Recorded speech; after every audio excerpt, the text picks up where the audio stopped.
All right, we should be up and running. Oh, damn it. I forgot to update the chat thing again. All right, hold on. Wait, that's an easy fix. I can fix that pretty quickly. Good morning, Gombic. Welcome to the stream. I see you there. Ava, welcome. I see you both. Hold on, wait. I'm fixing the chat thing now.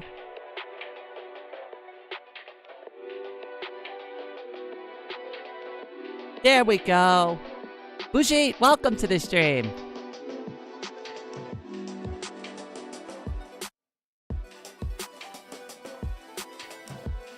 Deltarune in 2 tomorrows. Oh, are they updating another chapter?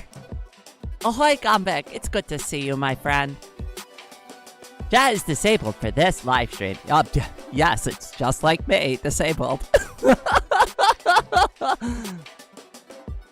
Good morning, Zookeeper. How's everybody doing this morning? Did we all have a nice weekend?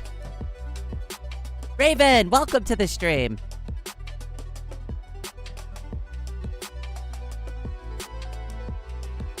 That right there is a no chat she cannot see when we call her cute and talented.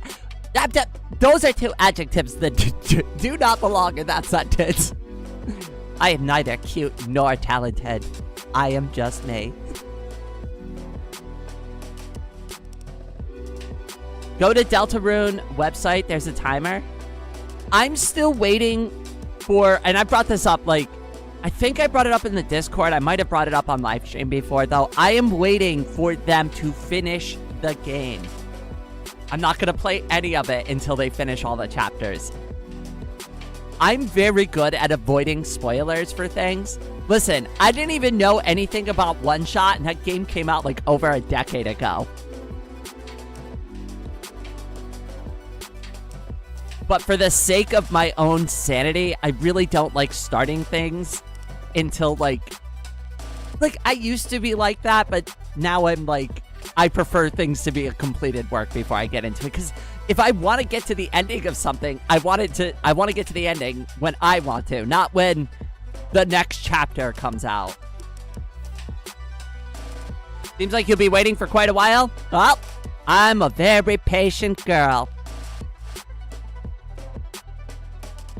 I am extremely patient. The thing that like really changed my perspective on all of that and like being patient and waiting for like games to like be fully completed was Fallout 76. I not only bought the pre-order for Fallout 76, but I bought like all the like gift stuff too that you could like sign up for. So like the Nuka-Cola whiskey, like the special dark whiskey. So I ordered that, and then I wanted the canvas bag. I wanted like the whole thing. I got burned so goddamn bad. So badly. And I've learned. Never, don't trust. Just wait for the game to come out. Just wait. Just be patient. Now, obviously, that's a big AAA, studio, and this is a much smaller dev team, so that's like kind of comparing apples to like zebras. They're completely different beasts altogether. But, the same concept overall, I try to apply that to a lot of things, right? Like, I'm patient. I can wait for the story to be completed. And then when I'm ready to take the story on, well, then I can get to the end when I want to.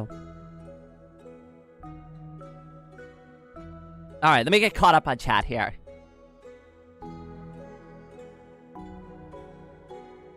Not bad. Just back to work. Oh, that's good, though. I'm playing Vox Libre. I'm glad you're having a good time there. Didn't really have a good day. I'm sorry to hear that. Where in dev cycle is Delta? I think they're up on like chapter 6 or 7, but I'm not the best resource for that information. Alpha room, beta room, gamma room. I love that. Hi, Rain. I decided to redo my whole roof in Vox Libre because it looks ugly. I have redone my base like 3 times to get it to the iteration that you see now. It took forever because I used the outline of the mountain to be like where the edge of my base is so that it fits perfectly into that original mountainscape. And obviously I've had to modify it a little bit, but It seems to be working good. Snow Owl, welcome to the stream. Did you like my cow and sheep pit? Snow Owl came over to my base last night on the server. we were looking at my totally animal friendly cow pit.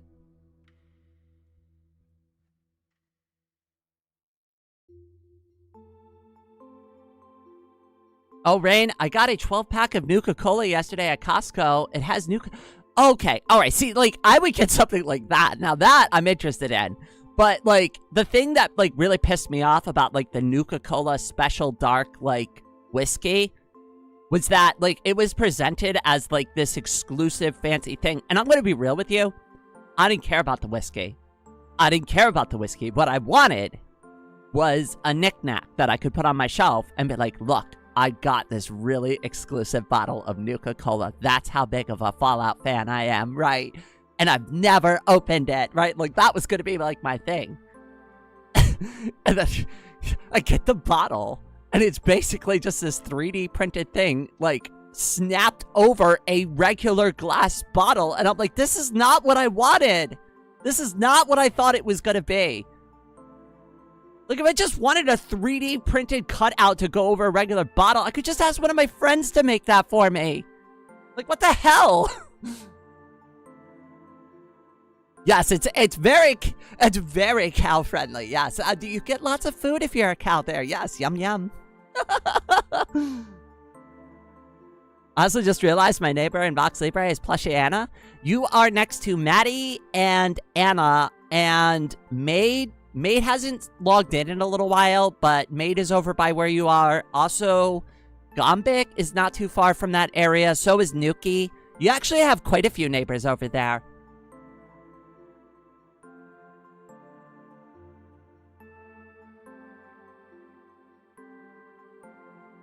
Although they report Chapter 6 is being mostly complete, and Chapter 7 maybe start... Okay, so I wasn't too far off the mark there. Can't wait for them to announce another chapter. Yeah, they'll be on Chapter 8. Listen, we're finishing Chapter 6. Chapter 7's coming soon. And don't worry, we're Chapter 8 right after that. I tease a little, but, like, that's what happens in development, right? And I'm sure they're doing it chapter by chapter for, like, specific reasons. I'm not going to knock the motivations they have, especially because they're a small team, right? What I will say, though, is if you're a AAA studio, don't be looking at, like, Deltarune as the example here, right? Like, you're a AAA game studio with, like, millions of dollars and shareholders, like, funding these projects. Release a goddamn game that's completed. No more day one patches of, like, 10 gigabytes, right? Like, release the game in a stable, functional state. When I was growing up in the 90s, right, when you released a game on disc, guess what? There was no day one patch. If you released a messed up game, that's how it got to the public, and your reputation suffered over it.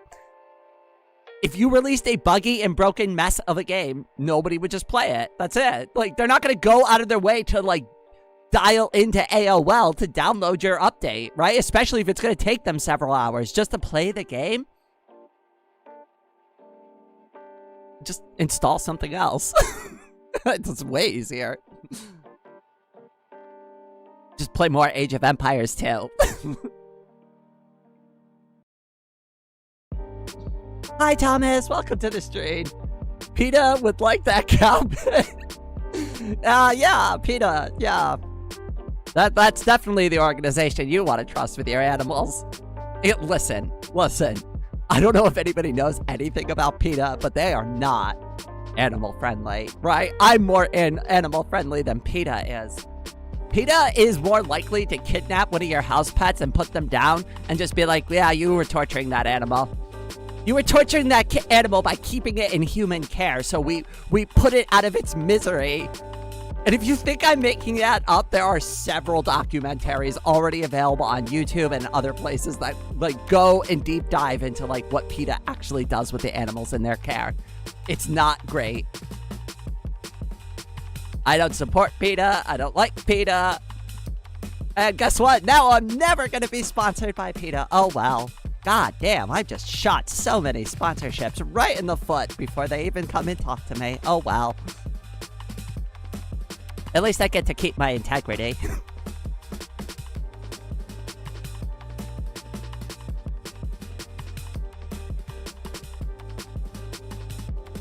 People eating tasty animals comic. You know what, like, the worst part about it is you're not probably too far off from the truth. He just sounds like a parody of what animal rights. Oh yeah, they honestly, they're like an absolute joke. What did they made fun of one of the characters in like Uma Musume Pretty Derby not too long ago, and they got like absolute massive backlash over that. Like, in a good. Keep effing around and finding out. Yeah, there's, like, honestly, like, if you're gonna, like, donate your time and or money to anything, go look for, like, a local animal shelter and go there, right? Like, support local business, support local, like, animal shelters, support...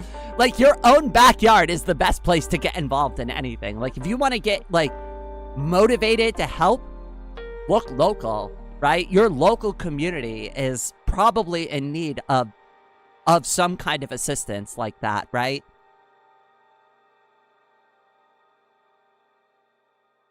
Sorry for not knowing, but who or what is... Oh, it's the people... It's an organization. It's the People for Ethical Treatment of Animals. And also, I'm just gonna go with Wizzy. Welcome to the stream. Hopefully that's fine.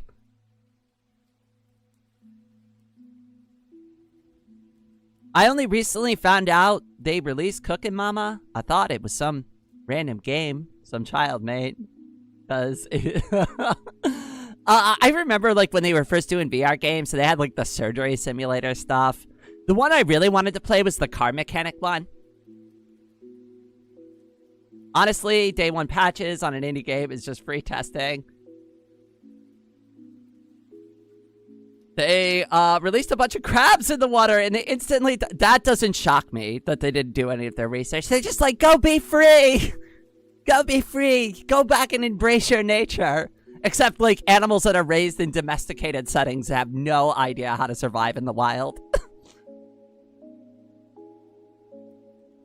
Right? It's like, huh. They didn't get those, like, you know, do-or-die life skills that they needed at a very young age.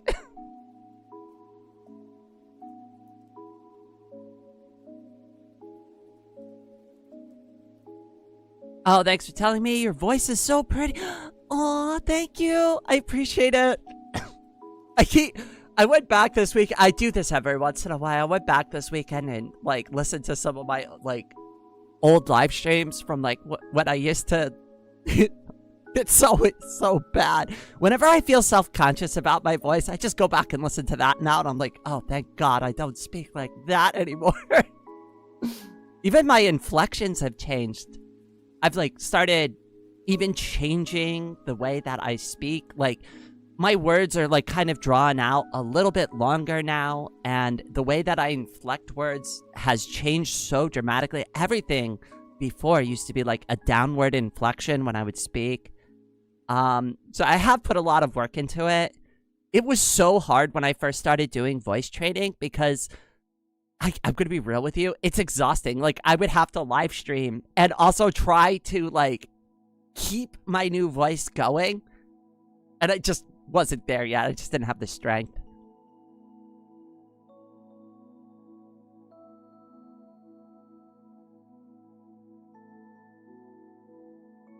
Privately owned farms will always be cruel to animals, yet PETA never critiques capitalism. Right? You would think that, like, PETA's #1 enemy wouldn't be, like, random folks who are, like, buying a steak. You think you'd go after, like, you know, the meat packing industry. Why don't you take your fight to, like, the people that are actually, like, causing mass suffering on a widespread scale in the name of profit, right?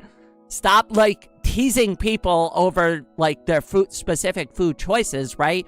The bigger fish to fry in this situation is the giant corporations that do this. And it's the same with like the recycling industry too, right? They always put it on us, on the individual, right? But then you go and you look at these corporations, these big fat like cat corporations, and they're the ones who create more waste and more destructive like byproducts from whatever they're producing. And then they go, yeah, but consumer, you go ahead and recycle that, right? Like all this plastic that we're using, yep, it's totally on you. You got to do your part. Remember, you all got to do your part, except we don't have to do our part because we sold it to you. So now it's your problem. Now it's your plastic waste to deal with, right? They just offloaded it onto the backs of the consumer, and then they like got like a fancy marketing campaign, and they were like, yeah, everybody recycle, and recycling is good. But we need them to do it on like the industrial scale. I wish more people would realize stuff like that. I don't know if it's like common knowledge or not, but like, yeah.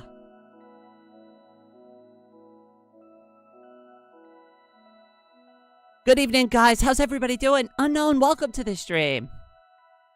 No, it's even dumber. They put him in the wrong. Oh, God.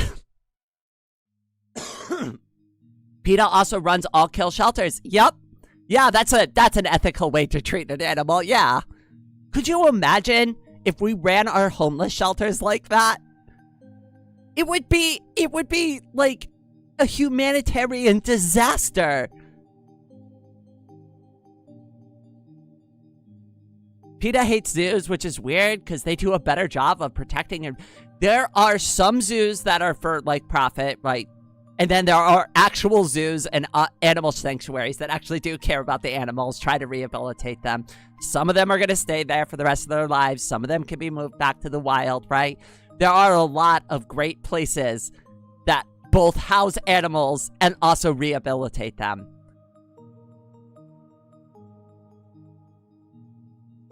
Realist critique of PETA ever. I'm glad you all agree with me at least.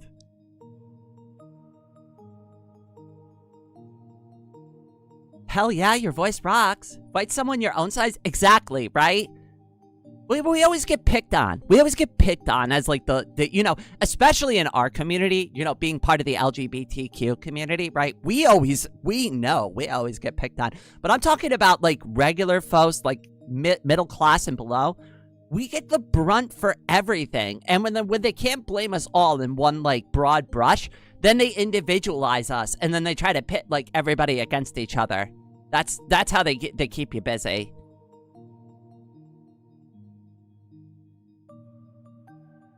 Right? Like, for the... I'll give a couple of examples just using the ones we already did, right? Like with the recycling thing, right? They want you to fight with your neighbor who doesn't like doing recycling, right? Even though they're not really part of the problem. One person not doing their recycling isn't going to end the earth tomorrow. But the giant corporations just dumping everything straight into the ocean and just freely littering and getting away with burning as much fuel and gas as they want. We don't see that as the bigger issue. I mean, did anybody not pay attention during the pandemic when we shut down most of manufacturing? And guess what? Like, once all the humans had to go back inside, nature, like, instantly started taking back over again. Our air quality got instantly better. Animals started coming back out from the woods, right? That's great. We just need to take it down a few notches. We can still survive.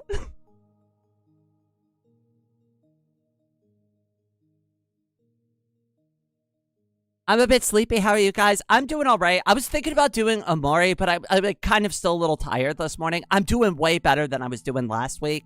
Like, last week was freaking brutal for me. I still have some, like, pain management issues, but I'm like, let's call it 80% back to normal. I mean, as normal as, like, I'll ever be, but at least it's better than it was.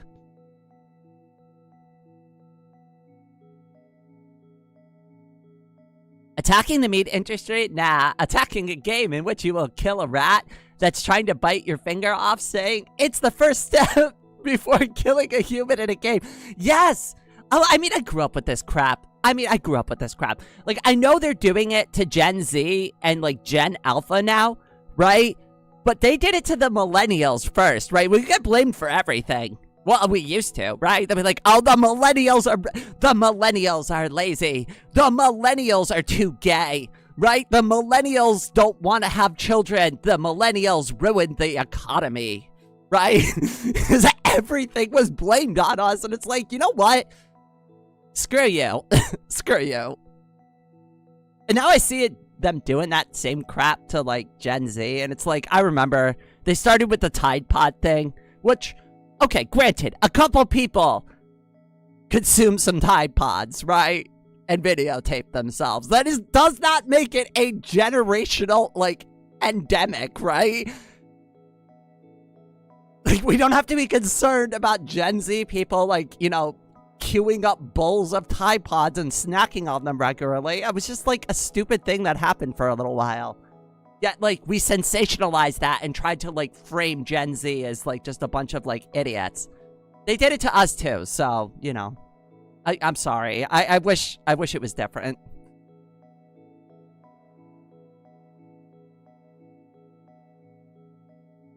We make corn to feed cars, but no solar is too expensive. Oh, the corn industry is something else, too. I hate high fructose corn syrup. I really do. I hate it. If I can get real sugar in any of my products, I absolutely will get that. I don't want sugar alcohol. I don't want your, like, aspartame. I don't want your artificial sweetener. I want real, regular cane sugar. That's it. That's it. That's all I want.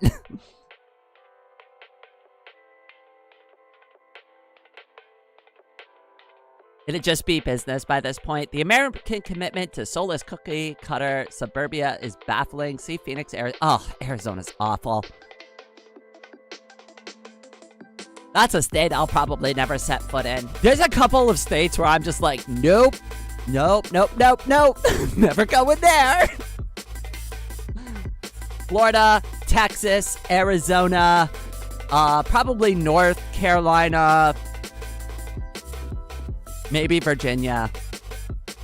There's a couple places. Anywhere with, like, unreasonable anti-trans legislation, pretty much a no-go for me.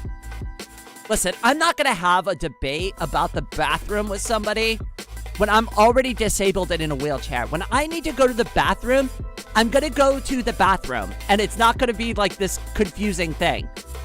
And you be the one to drag the wheelchair girl out of the fucking bathroom, okay? You want to be the toxic loser that makes a fuss over a girl in a wheelchair who needs to use the restroom. Well, then you be that person. Because I'm going in there. You ain't gonna stop me.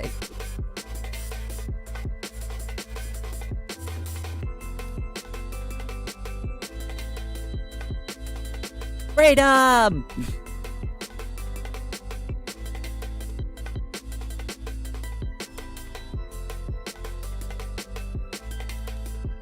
Well, I'm just thinking about how to start on the app, Dev. That's good. That's good. I'm glad I gave you some food for thought. I'm still thinking about other ideas for you, but I haven't come up with any new ones yet. In the pandemic, the ozone layer got stronger and stronger. I don't know. Yeah, you know, one of my favorite comedians used to say... it's George Carlin, by the way. One of my absolute, like, favorite comedians of all time was George Carlin. He even did Thomas the Tank Engine when I was growing up.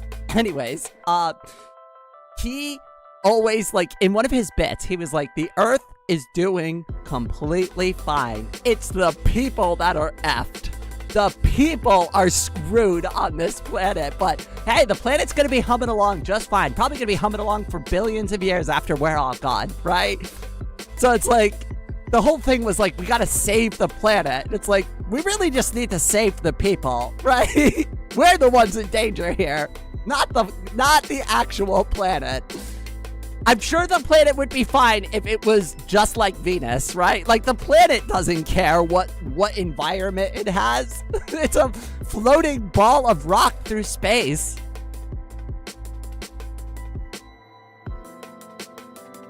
Well, hope they're enjoying the birth rate crisis. Well, you know, it's funny because, like, some countries have a birth rate crisis.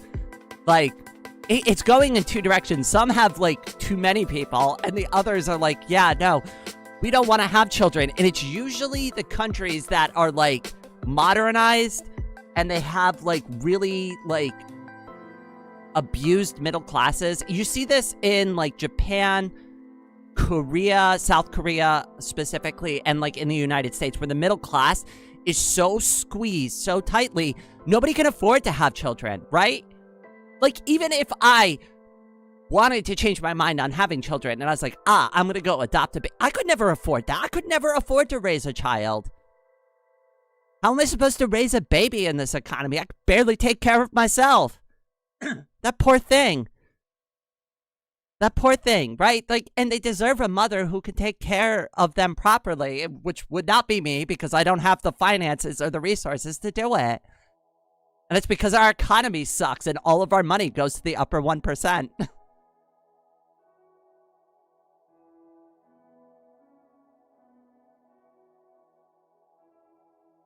Gen Z destroys the alcohol industry. Definitely not alienating Canada and it being way too expensive for the poor. Honestly, good. Good. I support that. Y'all should drink less. And I'm really glad to see that a lot of Gen Z and Gen Alpha are just like, yeah, no, we're never going to drink. We're not interested in drinking. Good. Good. I grew up with way too much alcohol in the culture. And, like, I spent way too much time, like, in my youth doing, like, the whole, like, party scene and drink. And it's just, like, nothing good came out of it, right? Like, if you think about, like, most nights of drinking, what good ever comes out of a night of drinking? You might have some good times, right? But are you even going to remember anything? Depends on how wasted you got. I say have like 1 or 2 beers with your friends, or maybe like a glass of wine, and then cut it off there, right? You don't need to get 3 sheets to the wind.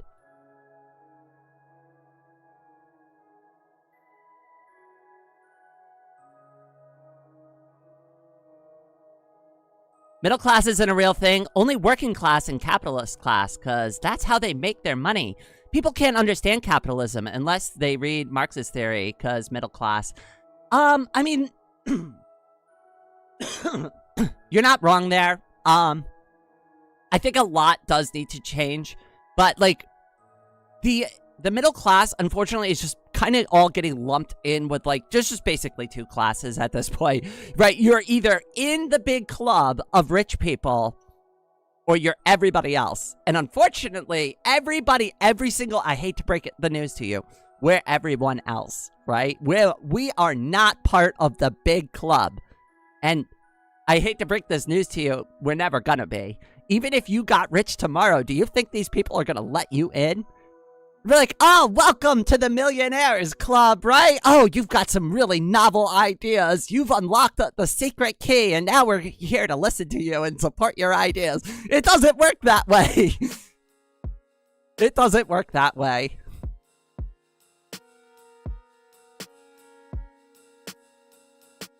Anna, good morning. Hopefully I was able to help you out. Anna had a little bit of insomnia last night. I get it, trust me, I get insomnia every once in a while myself.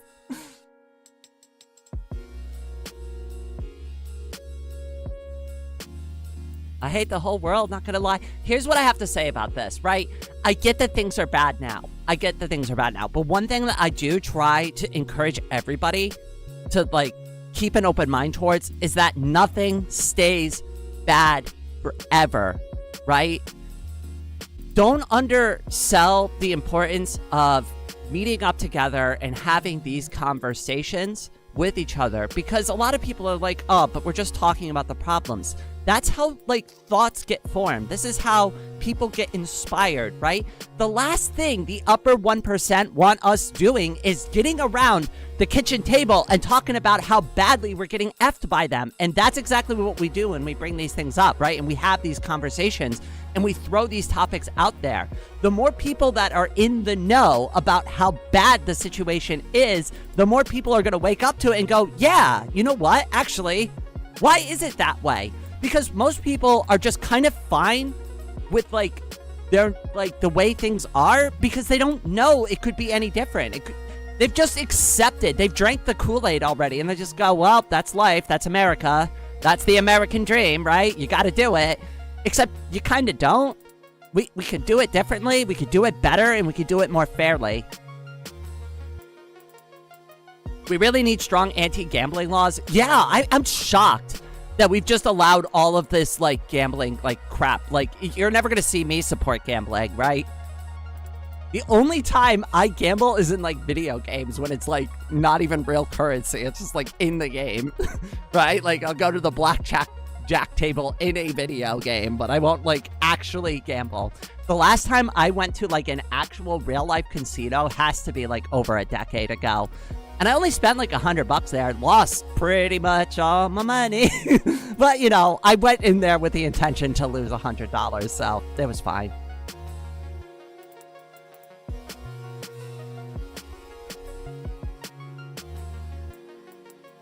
Can we have tobacco prices increase to the stratosphere too? Yeah, and I think we need stronger anti-vaping laws as well. Like, that's not...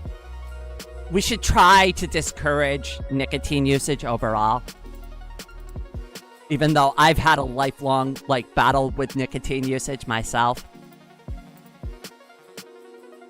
I did get sleep, thankfully. I'm glad it helped a little. I'm gonna go now. I'll probably post something on Discord when I decide. All right, Unknown, it was good to have you here. I hope you have a good day. Sorry I'm a little laggy on the chat. I'm still kind of waking up. The big-ass club of rich people are called the capitalist class.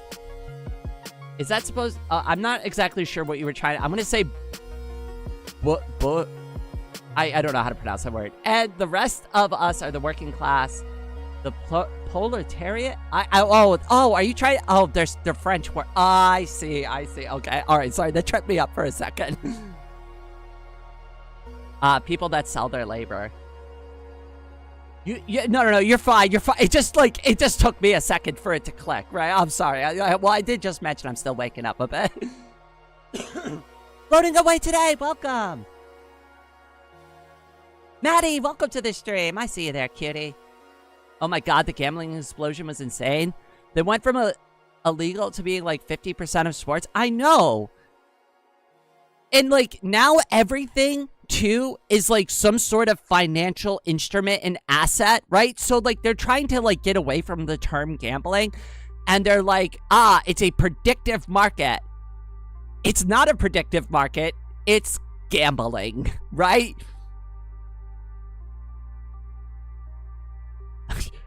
Has anybody ever seen those like videos on YouTube where somebody's like takes like a ball of mud and they shine it, right? And they get it real shiny, right? Think about that with gambling, except it's a ball of poop. Now you can make the ball of poop all shiny and nice looking, right? But at the end of the day, you're still holding a ball of poop in your hand, even if it looks kind of good. Raven, welcome to the stream.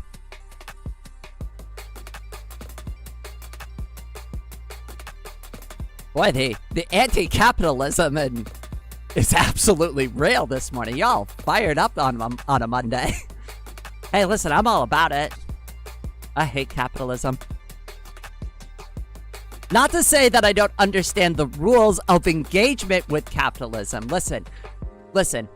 Don't ever criticize somebody for trying to survive in this system, right? Like, if they've got to work, if they've got to, like, self-sacrifice to get the job done, right? Like, so that they can put food on the table for themselves or their family or take care of their medical issues. Don't be going after people like that. Go after the source of the issues, right? Go after the people that are actually causing the pain. Don't go after the individual who's got to work, like, 2 jobs and can't follow their dreams, right? Because they've got like 2 kids at home that need to be fed and taken care of, right? Like, don't go after those folks, right? They're not the problem.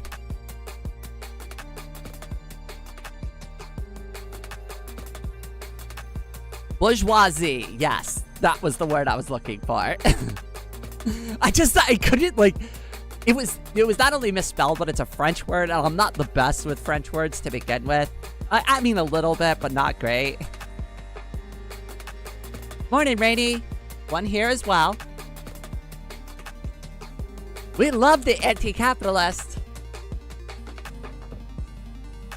Yeah, I hate capital letters. Actually, if anybody's talked to me on a regular basis, you probably know that I actually am like really, really good at like formatting my sentences. Because I had to learn how to type on like an old school keyboard, and my like teacher was a stickler about like writing letters like neatly and professionally, right? Like I had to do it the old school way. Like when I used to have to type, you loaded in a piece of paper, right?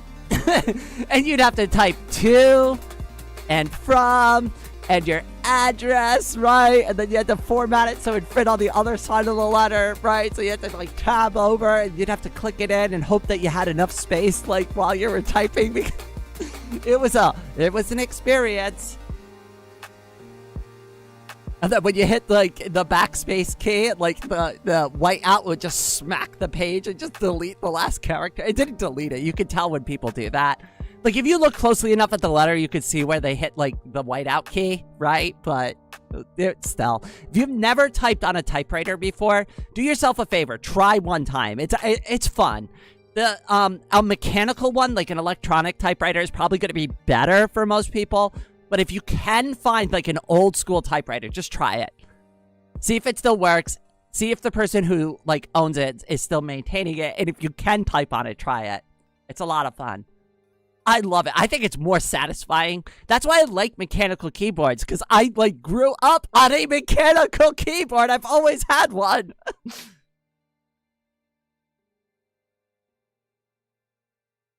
I'm late. Had to handle property damage. My tenant was wrong. Oh, no. Nothing big, but I have to upgrade security. Well, I'm glad you're doing the right thing there. Like, honestly, like, a lot of landlords, at least in my experience, if you got robbed, they'd be like, well, that sucks.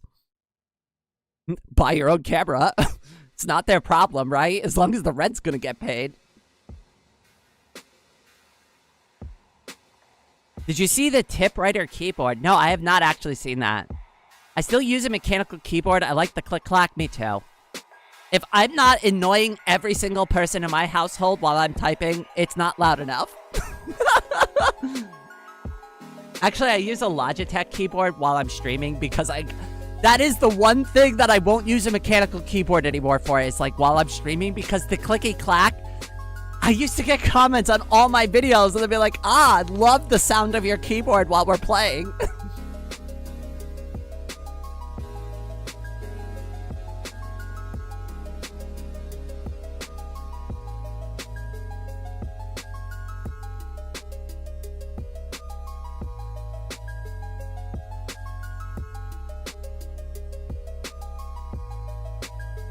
I am so not... Yeah, because, like, here's the other thing that's been going on recently that I absolutely can't stand on the topic of capitalism. Everything is a, like, rare resource in market now. Used video games, antiques. You can't even go thrift shopping anymore, right? I used to love to go thrifting. Going to my, like, local antique shop, and now everything is, like, priced way outside of the middle class. You know what thrifting was? It was like, oh, I'm gonna go buy a couple of like shirts for like $2 or $3 each, right? And like maybe I can make an outfit out of it. Now it's like a whole shopping experience. Like you're buying new clothes, except these are second-hand items that you're purchasing from somebody else. And some of the costs are like, it's as if they were brand new again. Ah, yes, I need these vintage ripped jeans with paint stains all over them. You know what? Maybe I'm missing out. Maybe I need to go to, like, Wally's World, just tear up a couple of, like, pants, chuck them in the dirt a few times, wash them, and then just sell them as, like, a used, like, vintage pair of jeans.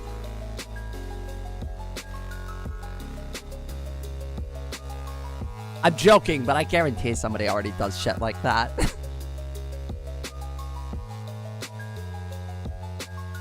I do have a clicky mechanical keyboard. Yes, you can hear it on stream. No, I don't care because the entire stream sounds like shit anyways.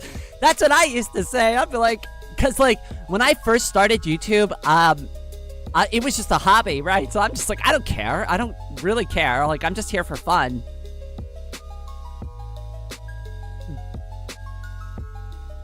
I heard they aren't even good. The real American dream is to scam as much money. God, you know, I keep telling people this, but like if I was actually dishonest and evil, I'd be so goddamn rich. I'd be so goddamn rich. But, like, I actually care about all of you. I care about you all enough to not, like, put sponsors in my video yet. And if I do put, like, a sponsor in my video, it's gonna be something that I either very personally believe in or, like, purchase for myself, right? I'm not gonna shill just random shit on this channel just so it can make me money. So that means no rain coin ever. I hate cryptocurrency. All of it. Every single one. Cryptocurrency is not a real thing. So, no rain coins. No magic spoon. Hate magic spoon. It's garbage. It's literally just trash. So there goes my magic spoon sponsorship. What else? Air ups. Yep, air ups. Disgusting. Absolutely. Just put a tea bag in your water. You can do that for free. And you can buy your own, like, custom water bottle. And you don't need to, like, pay somebody for some weird smelling disc thing you put on the top of your water bottle. I mean, I guess you could just make your own thing at home, like, with your spices and put that on top of it. It's the same exact thing. Probably smell better, too.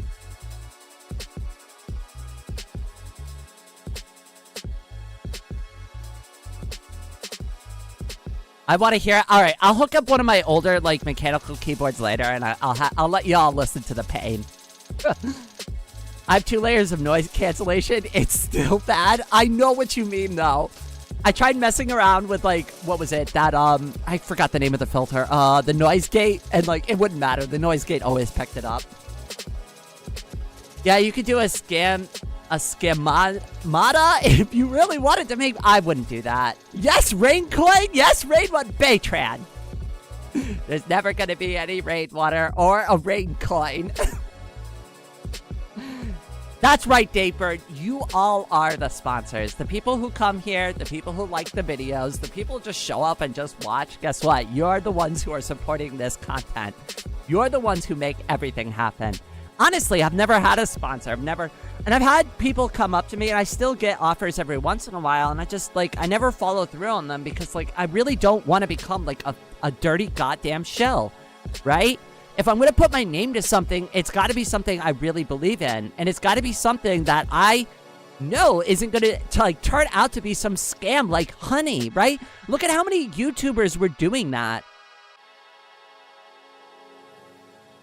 Oh, by the way, there was, like, one YouTuber I was watching recently, and they had, like, all these advertisements for capes. So I left a comment on their channel, and I was like, I'm already on the medication to keep my hair. It's called estrogen.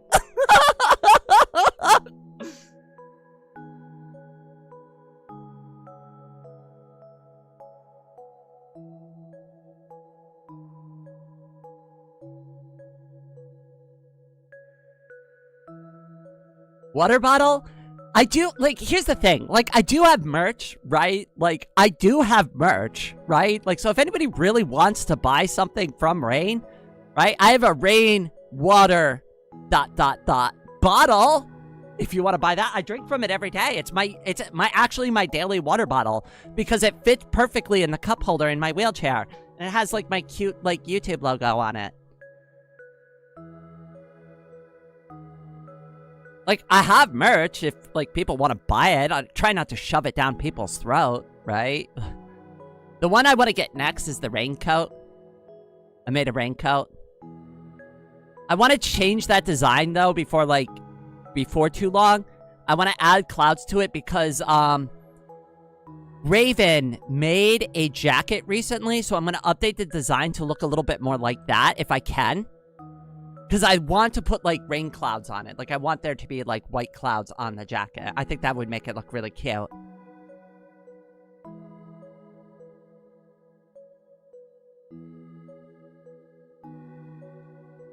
Anything where the marketing accounts for more than 5% of the price is basically a scam. Well, here's, like, the thing with, like, most of the sponsorships anyways. For those who, like, want to, like, a little bit of a clue in on, like, how all of this works in the background, right? It's not like these sponsors are coming up to me and be like, hey, Rain, for $300, can you mention us in one of your upcoming videos? It does not work like that. It's all promo code based, right? That's why you see the discount code in all those videos.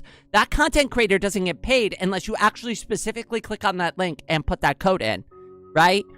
So what the reality of the situation is that when I take a sponsorship, they get a permanent spot in one of my videos, and maybe sometimes I get a little bit of money for doing that. And I'm sure over, you know, if I did that on every single video, I'd start making some money, right? But it's not like they're giving me like a one-time thing to like mention them in the video. It doesn't work that way.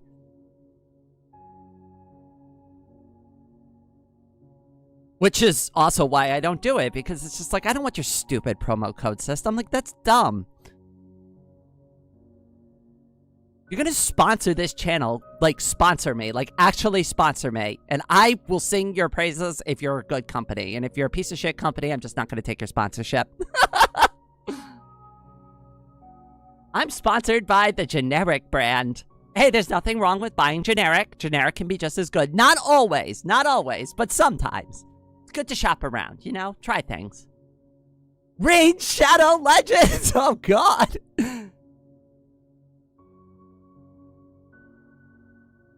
The problem is that my voice just sounds bad on recording. Oh, I always thought that too. You'd be shocked though. Like, send a couple of voice samples around. And you can even post one in the Discord if you're comfy. But you know, I'd be happy to help you out with that too. But you'd be surprised. A lot of people like will probably tell you that it sounds fine. We're like our own worst critics. Like, I hate the way I sound, honestly. Like, so many people tell me they love my voice. My voice is lovely. I've done so well with my voice training. I've changed the way I've spoken. So I don't feel that way. I feel like I sound goofy. Right? I hate my voice.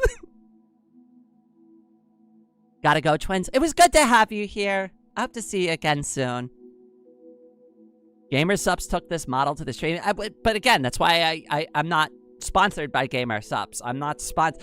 And that hurts me, right? That does hurt me, right? By not taking these sponsorships and by being picky, right? But at the same time, I protect my audience that I actually care about, right? I care about this community enough not to shill to you all like a bunch of like random shit. Everybody does that. Every content creator these days does that shit. And it's like, I'm so tired of it.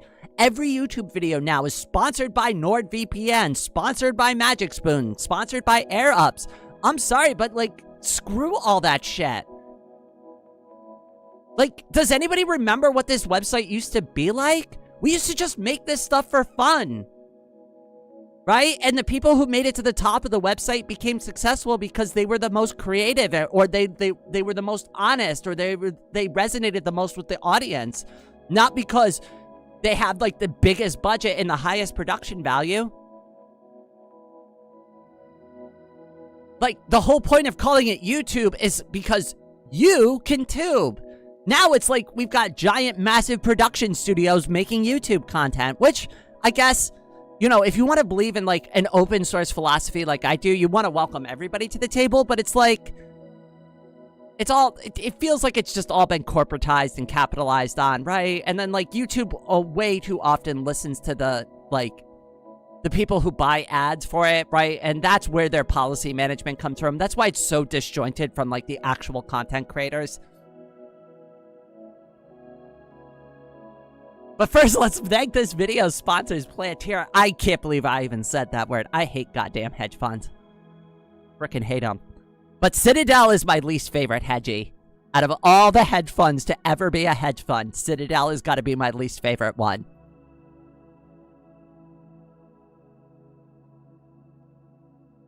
I don't know if your voice is good. I am bad at determining that, but it does fit you, and I think that's better, to be honest. Honestly, yeah. That's all it's got to be. You know, you don't have to... Trust me, if any girl is going to say this, right, it should be me. It's fine to scuff things a little, right? Scuff doesn't mean accepting things as bad, right? But it's okay to go out there and just be like, it's not perfect, but this is the best I can do.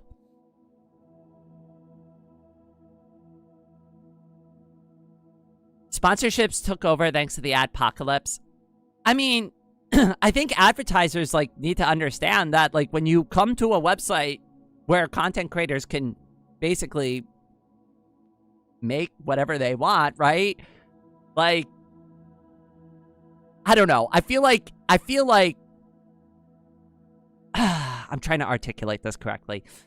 I feel like we give advertisers too much power. Why is a company like Coca-Cola coming in and saying, yes, we're not comfy with our Coke cans being presented next to this transgender woman. Can you please make some changes there, right? It's stupid. It's dumb. Why does Coke get a say in this?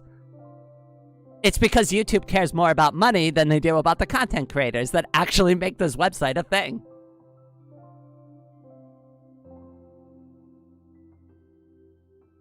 Also, I don't really drink Coca-Cola.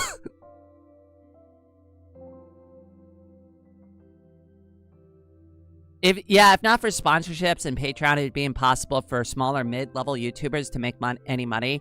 I mean, I have my Ko-Fi. I do my best to let everybody know that is pretty much the only way to support the channel, other than buying like the little gift things or buying me memberships, right? Or buying memberships to the chat, or like buying a super head pad or something like that, right? Like all of that is how the channel is supported. That goal up in the top left corner of the screen, right? That's what I try to get every single month, and that's what helps like get the content a little bit better each month, right? And I'm going all in on it, and I even showed Anna a couple of previews of some directions that I'm trying to take the channel, but this stuff takes time. And, like, it's really hard to do this because I'm changing up the way that I'm trying to stream, but also, like, not trying to change too much about it so that I can make more videos and more YouTube shorts. And it's really hard because I can't afford editors. I can't. I really just can't. It would be so nice if I could be like, what a lovely stream. Hi, Mrs. or Mr. Editor. Can you please cut this into a really cool YouTube video for me? Here's $100. I don't have that, like, disposable income right now.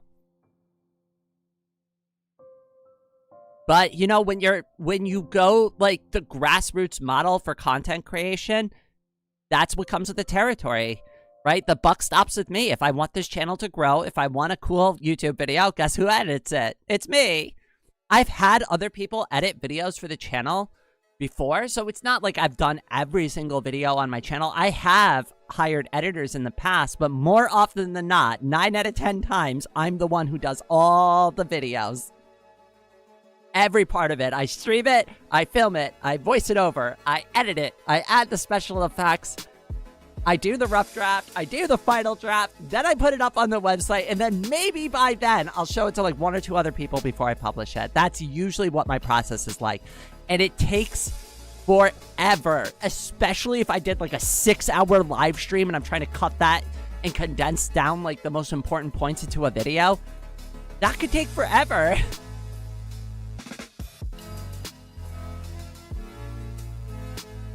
My blood sugar is being annoying. Ugh. Diabetes runs in my family too. I feel for you there. I haven't ever had diabetes. I hope I don't ever get it. It's part of the reason also why I kind of keep my sugar intake kind of low, and I try not to eat too many sweets or try to eat ice cream all the time and stuff like that, because I don't want type 2 diabetes. Almost every female in our family has type 2 diabetes, and I'm absolutely terrified I'm gonna get it too. So I'm try to be healthy. I'm not perfect, right? I do eat some things that I probably shouldn't, but you know, you gotta live a little. If I never watch sponsored videos, I never watch any YouTube videos. It's hard to avoid them, right? I mean, here's the thing. YouTube doesn't like me saying stuff like this, but there are things you can get that will enhance your YouTube experience. And I honestly, I just don't care. I don't care if you do that or not, right? Go for it. Right? Oh no, I stole a buffalo nickel out of Brain's pocket. I don't care. It's fine. It's fine. I just want you all to be here and have fun with the content and enjoy it, right? So we can just have our chats. Well, I'm certainly not a good influence for healthy eating. I'm trying to be a good influence on you and point out that some of the things, not to say that your food is not good, because it's very yummy, right? But the only thing I try to point out there, and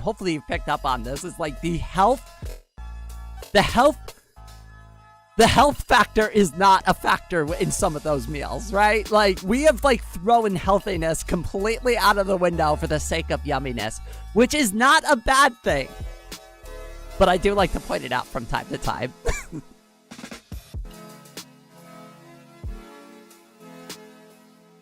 Streaming on PeerTube when? So here's where I'm at for PeerTube. I'm not, all right, because it's a Fediverse thing, okay? Here's where I'm at.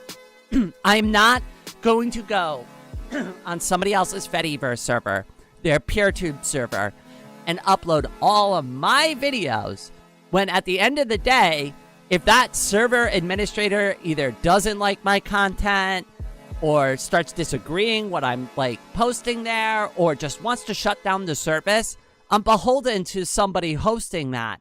I want to self-host my own videos. So I will set up a PeerTube when I have the capabilities, the finances, and the funds to be able to set up a server.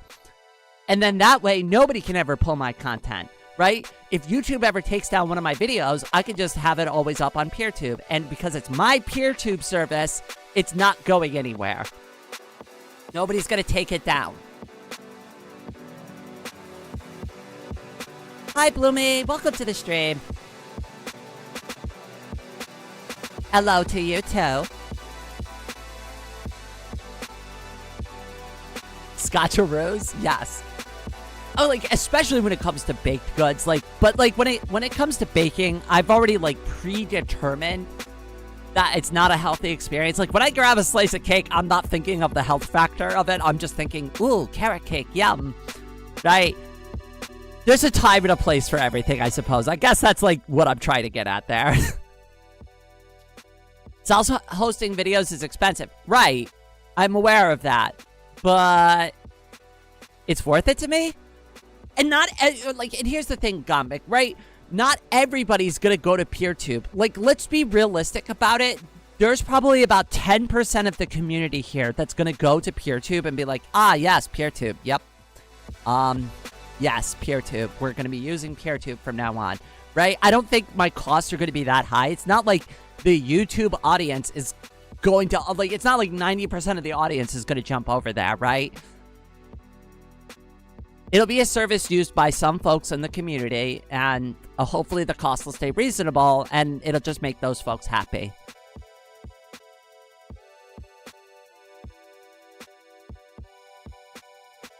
No one can take it except for a flooded basement, right? But at least I can have ownership of all of it, right? If something happens to that server, at least I could explain it, right? I don't have to just go, I don't know what happened, you know, like, it just, everything evaporated one day and I can't get a hold of the person running the service, right? So, yeah, I know there's a cost-benefit analysis to be done there, but I still think it's worth the cost once I have the means to actually do it.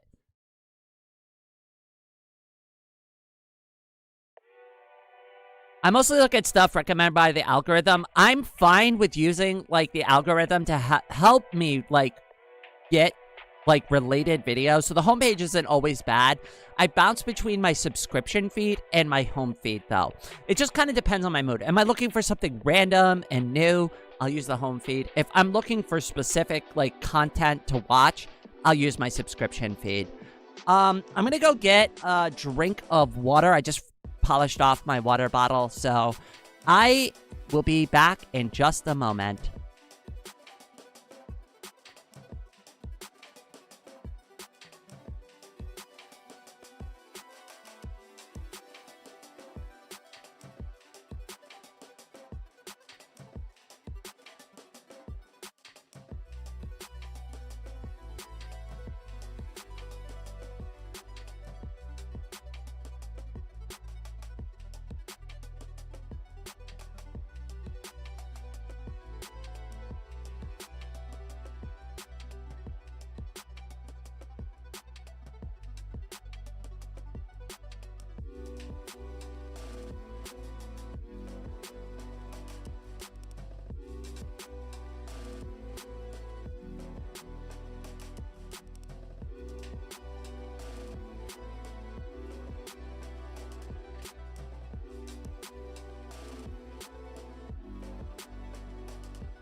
All right, I am back.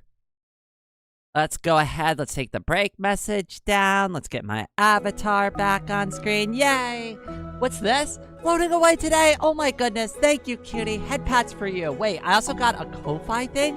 Holy crap. Hold on. Wait. All right, first we're doing head pats for floating away today. I appreciate you so much, cutie. Thank you. And then let me head over to Ko-Fi real quick. Just see what y'all were sending me.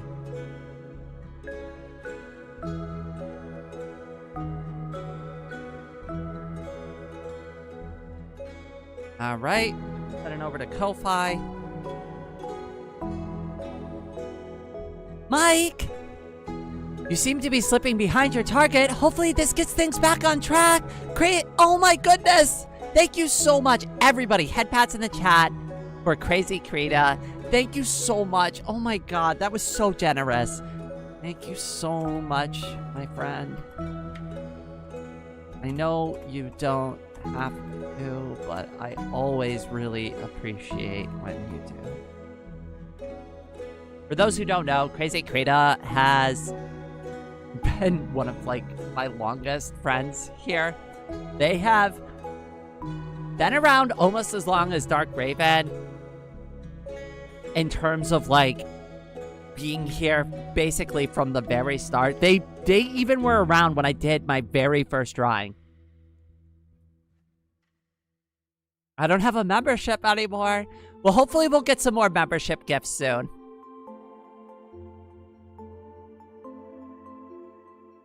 I've tried figuring out how to gift myself, like gift the chat memberships. I can't buy my own gifted memberships for the chat, which I thought would be fun because it would be like kind of cool to be able to do that, right? Be like, here's 5 random membership gifts on me. Everybody have fun with those, right? It'd be a way to, like, kind of give back a little bit. I like that better, too, because it's RNG-based. I'm not even the one picking. YouTube picks for me.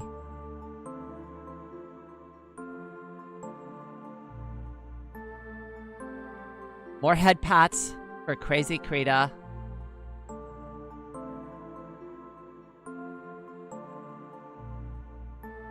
I can only like, sometimes I like to imagine folks' perspective of me, especially the ones who have been around for so long, who have been here for years now.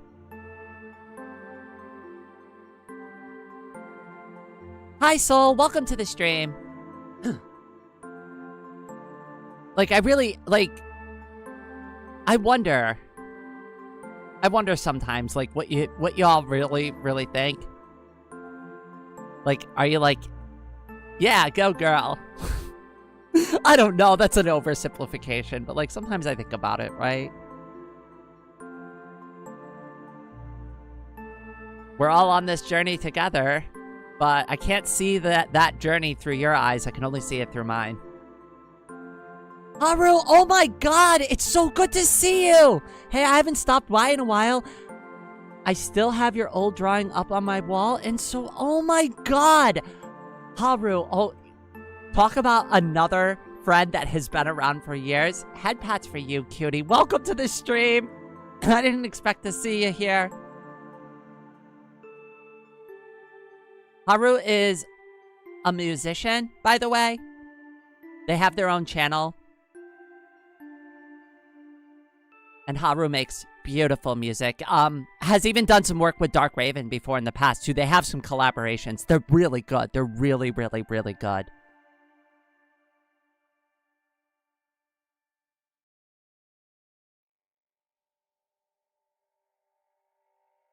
Oh my god, that was amazing. Perfect timing, too, just as I was, like, on that thought and reminiscing. I don't know, Mike. As one of us, I mean, do you have any thoughts to share? Go ahead. This is your time.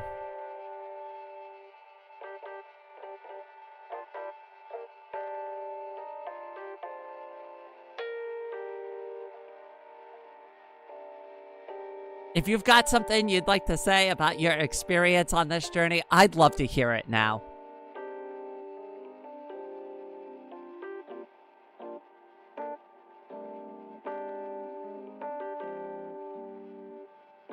Oh, wait. I did start working on a drawing while we're doing that, too. I wanted to show it off. It's not done yet. It's just a rough draft. But... let me find it. Who did I send it to?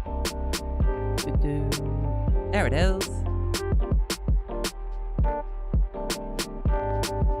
Give me 1 second. Just gotta pull it open through the file manager.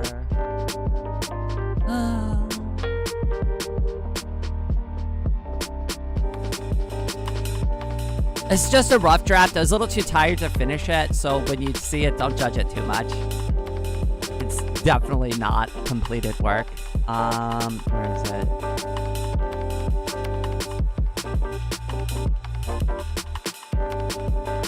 There it is.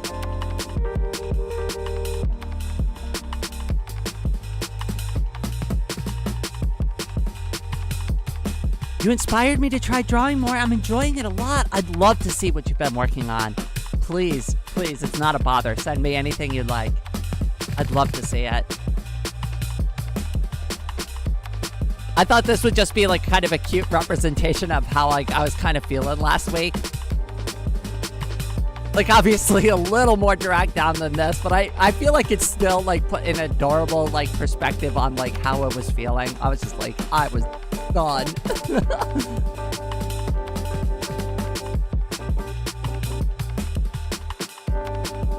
Haven't been able to do much music stuff lately, but having another creative outlet is nice. I kind of feel the same way about like content creation overall, right? I have like so many different things I can use that like at this point now all support each other, right? Like, but I can make a video, or I could do a drawing, or I could do a live stream, and all of these like now tangentially are all related because I use my artwork in my streams, or like a video I create. Sometimes like I need to draw assets for it and stuff like that. So it's like, it's a little weird, but it's like all kind of melding together, but like in a really beautiful way. And like, I never really get burnt out on... I never get so burnt out on content creation because it's different enough. I'm not just making a video every week, right? I live stream, I draw, I sometimes live stream drawing, sometimes I live stream playing games, right? Sometimes I'm just here to chit chat. Sometimes I'm making videos, you know? It's so cute. I'm glad y'all like it. Still working on like the desk. Not really sure like how much detail I want to add to it because it's just like a really simple thing. I don't want it to be like overcomplicated. I just want it to be like just kind of a cute thing. Isn't that keyboard the wrong way around? Well, yeah, that's how eepy I am. Actually, they're supposed to be the buttons, like, you know, like those like wireless keyboards, and they have like all the different buttons on them. It's actually going to be that. All I did was just draw like an elongated oval just to like represent what I'm thinking about drawing there. It's kind of the same with the grid on the keyboard. It's just to remind me of like what direction I want the keys to go, even though they're not really well drawn in. I pinged you on Fetty. Oh, awesome. Yes, thank you. I appreciate you getting me on that one, because here's the thing I'll say about, like, obviously anybody who follows me on social media, I do get a lot of people who reply to me there. I also get, like, I get drowned in notifications on my main Fediverse account, like, all the time. And I just wanted to like come out and just say, for anybody who's like following me on social media, if I miss like one of your replies or something like that, please don't take it personally. Like sometimes I log in to like these services. Oh, okay. Like, so the other day, oh, Dark Raven, welcome, my brother. How you doing? I see you there. I log into these services, and it's like, it can get really overwhelming. I had this conversation with Anna the other day, right? But from your perspective, you're sending me one message, right? But from my perspective, I've now got like 100 like notifications spread across like 5 platforms I need to look at, right? So for you, it's one thing. And I don't want to, that's not to discourage anybody from doing it. I love it. Please send me more, right? But if I'm not able to, like, reply, or I only just send, like, a like to your, like, thing, like, don't take it personally, right? It's just, it's a volume thing. I'm trying to get better at it. I've never been good at it, though. Anybody who's followed me for, like, a while now knows I've never been good at it. I've never really been good at anything. I just get less bad at it over time. It's like my art. I just got less bad at art over time. I'm still not really an artist. I'm kidding. Haru was around for the days when I was like, I'm not an artist. I'm just an enthusiastic doodler.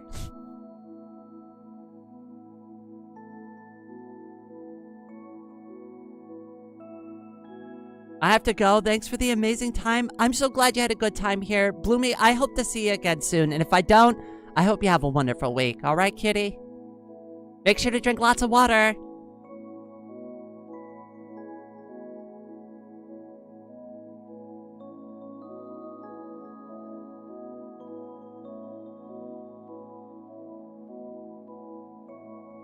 I'm an artist, as in I draw sometimes. I just used to hate myself a lot. Honestly, like, I don't really have a better explanation for it other than that. Like, I didn't belong because I just felt I didn't. A lot of this comes from back, like, when I was cis. And I brought this up on stream before. Like, I used to hang out on transfemme.social as a cisgender person, and I used to look at all these people being honest and true to themselves, and I was like, wow, they're all so happy. Too bad I can't do that. That's gonna be impossible for me. But I guess it wasn't, right? I just talked myself into it. My perspective was toxic.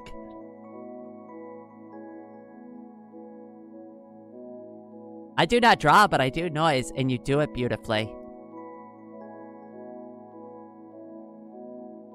Yeah, sis, sure. Oh, God. I know.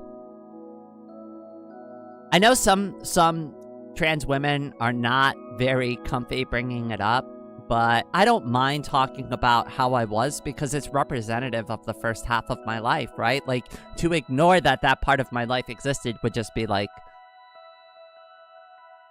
it's just not how it worked, right? That's just not how we got here. I can't ignore it just because I was living wrong. If anything, what I do is I look at that and I use that specifically as motivation to make sure that I never fall back off that again, and make sure that I stay true to like my dreams and true to the things that I want to accomplish in my life. I should upload some music for the first time in like 65,000 years. Yes. You should. Keep going. Even if you're not getting a lot of traction on it, because like that's how I got started with my art and my content creation, right? I only had a couple of people who were really there.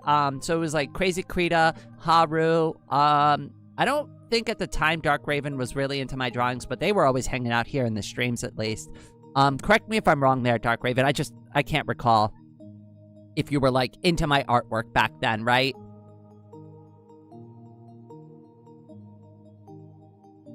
Oh wait, now I notice, sister, I haven't added the new Vox Libre tracks to the folder. Yeah, I have to update mine as well too. Like, the music needs to be updated. I just keep forgetting. My brother, DM me one of these times, right? And then, before we conclude the conversation, I want you to say these magic words to me. Sis, send me a screenshot of the folder with the downloaded music. And that way, it not only holds me accountable to it, right? But I'll actually remember. If you could do that, that would be very kind. It's okay to hold me accountable. I'm giving you specific permission. I don't want to disturb. You're not disturbing me. Nobody ever disturbs me. Nobody ever disturbs me. Anybody can message me. Anybody can ping me in the Discord. Anybody could send me a message on Fetty. You could send it direct. You can make a public message. You can, I don't know, tag me privately if you wanted to. Nothing bothers me. I want to hear from you all. The only thing I was trying to say there is, like, just be forgiving if I can't, like, specifically get to your message all the time. It doesn't mean any particular thing, right? It doesn't mean I don't like you, or like I secretly hate you, or something like that, right? It just means I'm overwhelmed.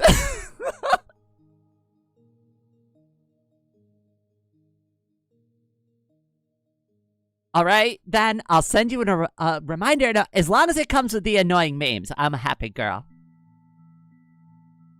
I think if we're gonna like kind of just talk about a little bit of our plans for the rest of this week, let's talk about what we're gonna be doing content-wise. If you're all up for that.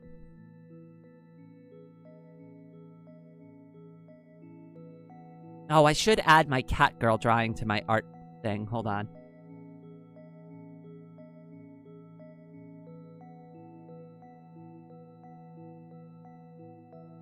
I don't know if y'all saw the cat girl one, but it's going to be in rotation now. I posted it on the channel.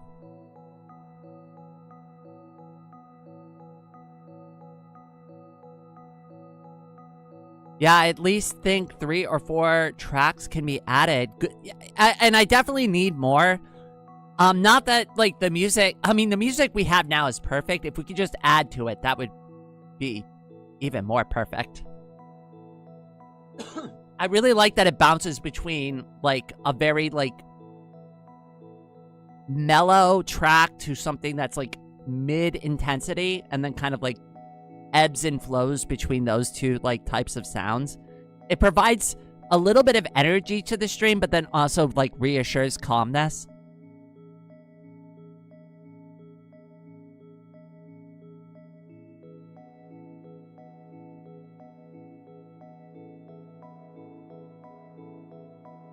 Yeah, I know I'm perfect, but that's not the point. That was perfectly said, my brother. Head pats for you. How can it be perfect if it's not me? Uh-oh. Dark Raven, you have some competition. Well, that's a hell of a contest. It's floating away today versus Dark Raven. One is literally the sky, and the other is the master of flying through it. Who will win? Kind of almost sounds like a setup for epic rap battles. Who wins? You decide.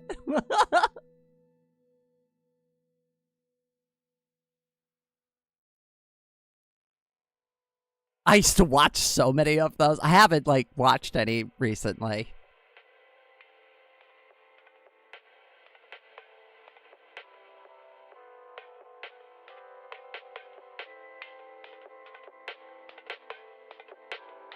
Okay, alright, so what I'm thinking about for this week is we're gonna do Amori. I want to finish the TNT stream so I can cut that together for a video. And then we're probably gonna do more Amori after that until we finish it.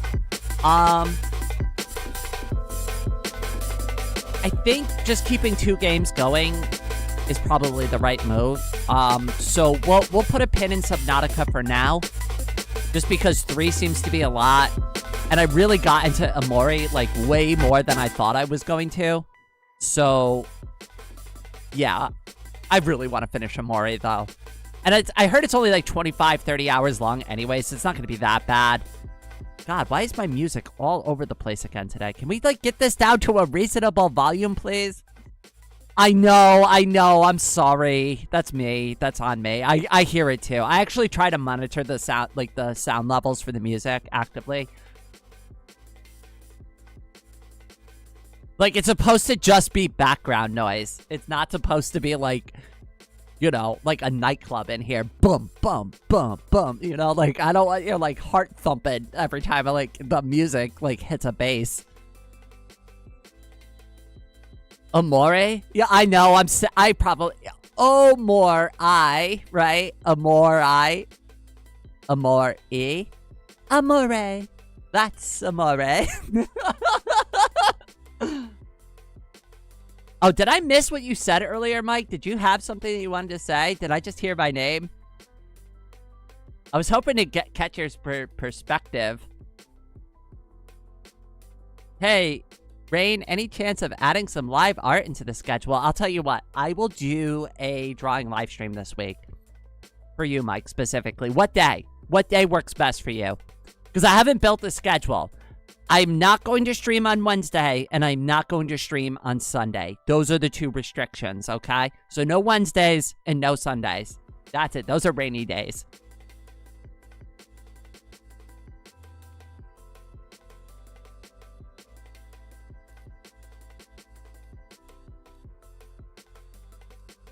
Oh, goodness, you must have missed the whole thing I was saying.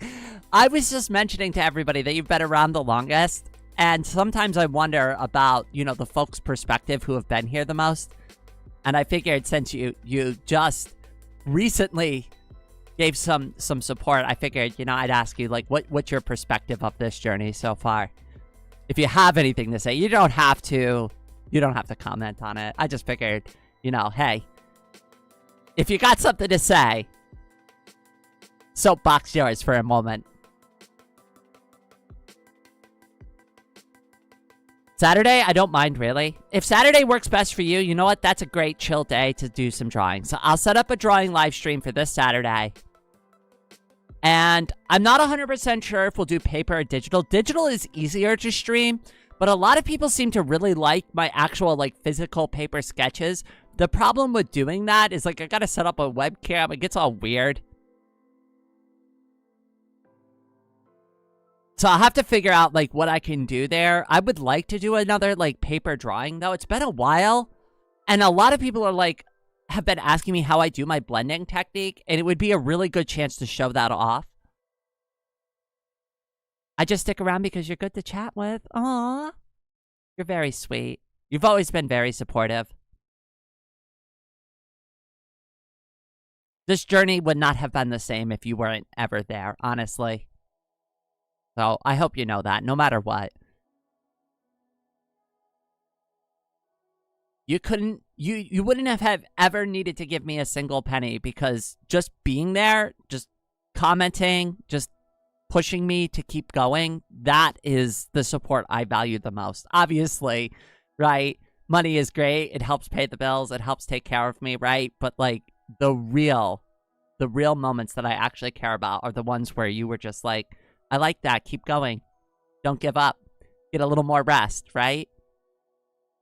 Take care of yourself a little more, because you're a crazy, you're a crazy cat girl, and you tend to overdo it. I mean, everybody needs money, right? Like, I'm not special. We all need it, right? And you all work hard for your money too. Right? Like, arguably, you all work probably a lot harder than I do. It depends. I guess it depends, right? I guess it just depends. Tend to overdo it? Only sometimes, right? Only sometimes, right?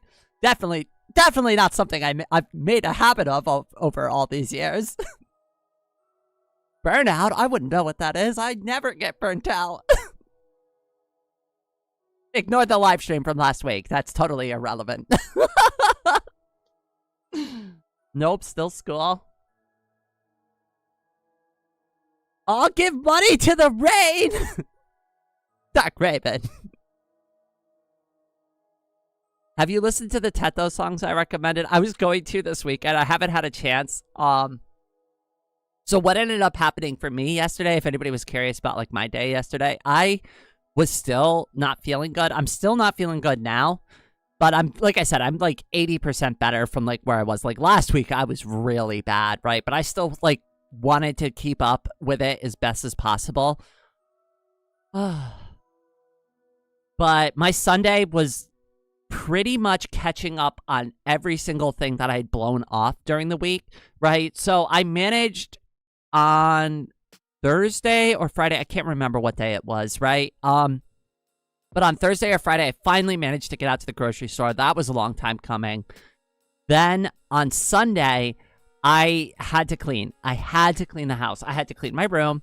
I had to sweep. I had to mop the floors, right? Things needed to be wiped down and straightened up. And it's something that I do weekly, and it's fine to blow it off on, like, the Wednesday, but by that Sunday, things need to be addressed, right? Like, and a lot of people are like, well, why are you so particular about this? Like, why do you need to have the floors clean? It's because I use a wheelchair, right? Things stick to my wheels. Hair sticks to the wheels, right?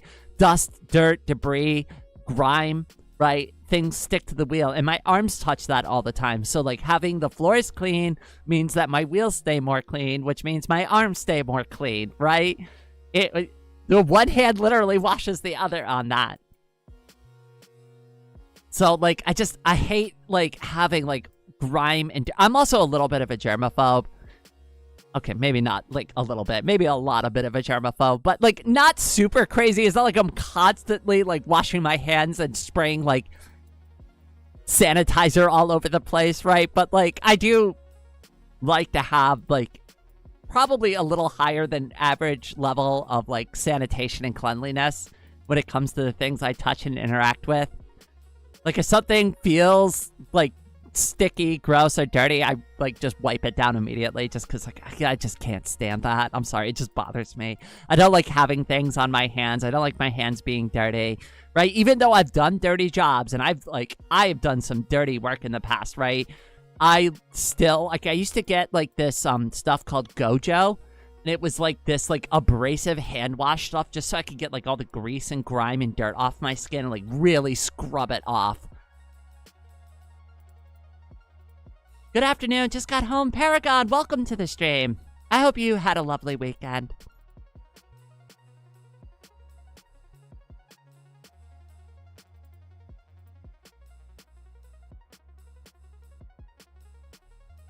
Okay, so here's what I'm thinking. Let's see, we got 4 days left, right? So I'm thinking 2 Amori streams, 1 Vox Libre stream, and 1 drawing stream. How's that all sound to everybody? 2 Amori, 1 Vox Libre, and 1 art drawing, maybe digital, maybe paper drawing live stream at the end of the week for Saturday. Something nice and chill. Well, it sure was a hot weekend. I hope you stayed hydrated. Thankfully, the weather's been pretty mild around here recently. Sounds good to me. All right. See, I like planning my week out with the community. I used to guess. I always hate guessing. I like when you all tell me what you want.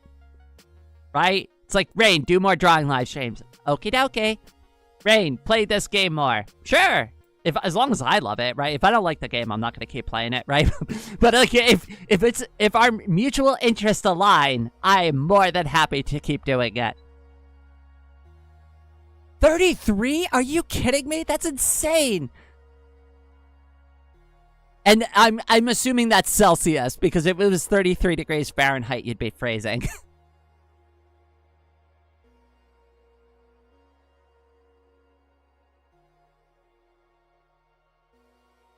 It's been hot all week. Oh my god, it's gonna hit 38? That's insanity! Also, Eddie, welcome to the stream. I see you there, cutie. It's like 35. Oh my god. How are you all living? You all better be like consuming water. Like, it's your job. Because with heat that hot, it better be, right? Please, please. No. I got heat sick the other week. Please don't do that to yourselves. It's not fun. You're gonna feel sick. You're gonna feel nauseous. You might even throw up. Like, it's not good. It's really not good.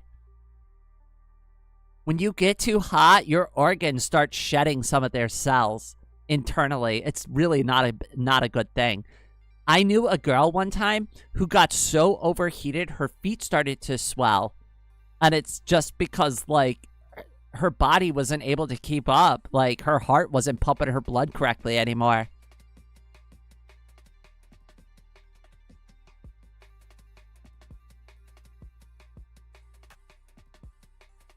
Today was 25 to 28. I guess that's a little bit better, but that still seems really excessive to me. I'd be really upset with that. Laughs at the 42 thermal sensation. My brother, do you literally live like in the middle of a desert? Are you living inside of a cactus? Is that where you have nested? Well, actually, 33 wouldn't be freezing. Yeah, I'm sorry. I'm 1 degree off there. Yay, there's the cat girl drawing. I see it now.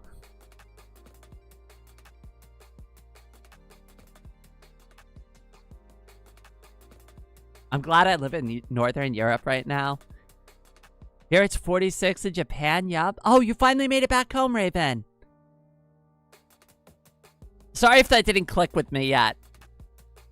Yay, living right under the roof. Room heating up like hell. I used to have an attic apartment with no air conditioning. I know what you mean. I know exactly what you mean, and it sucks. 46 is like death. It depends if it's like a dry or a humid. If it was 46 humid, I'd probably die. I'm just straight up. Just straight up, I'd just be dead. 11th Nugget, welcome to the stream. Oh, I'm in a hoodie. It's cold here. I love wearing hoodies, especially oversized hoodies. Like, my pink coral hoodie is my favorite hoodie. I gave away my old favorite hoodie because it never really fit me anyways. So I gave that to Anna because it actually fits her perfectly. But I love wearing a hoodie. It's just not very good hoodie weather today.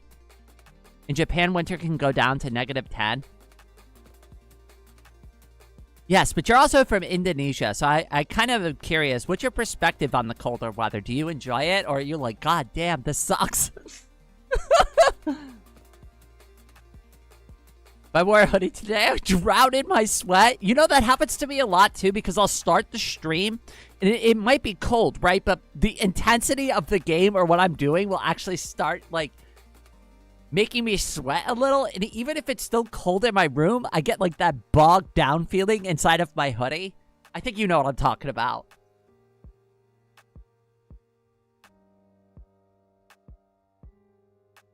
But yeah, in Germany, we already had an issue where a kid was left in the car and died because of the heat. Sad stuff.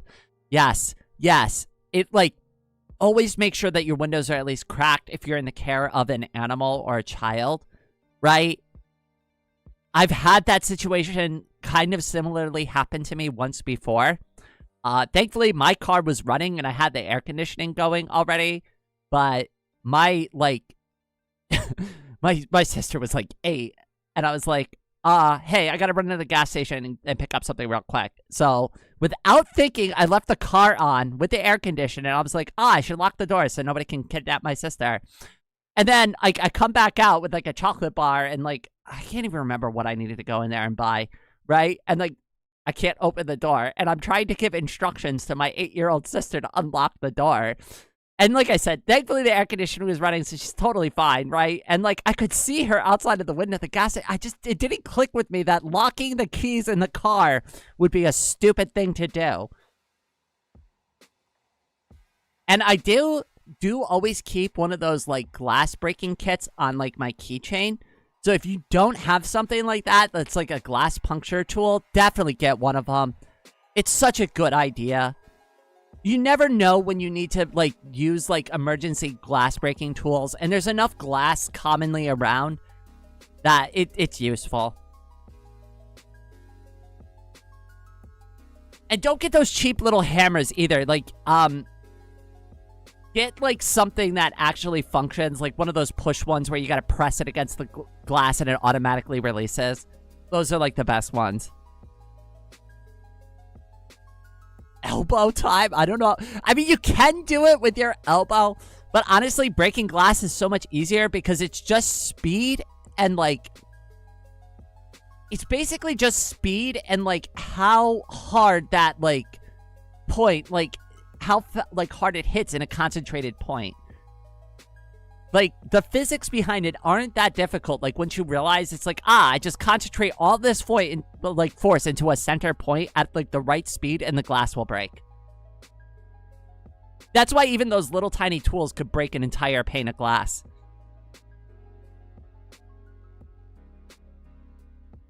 Also, remember, too, if you're gonna hit an object with the intention of breaking it, you need to actually aim behind the object. You're not punching the object to break it. You're punching through the object. You are punching through it. You are going to hit the thing behind it. That's what you're aiming for. You gotta have follow-through. A lot of people don't do that. Like, when they go to punch the wall for the first time, right? And they just, like, leave a little tiny dent on it. It's because you hit the wall. You didn't hit the other side of the wall. You should have been aiming for, like, what's behind it.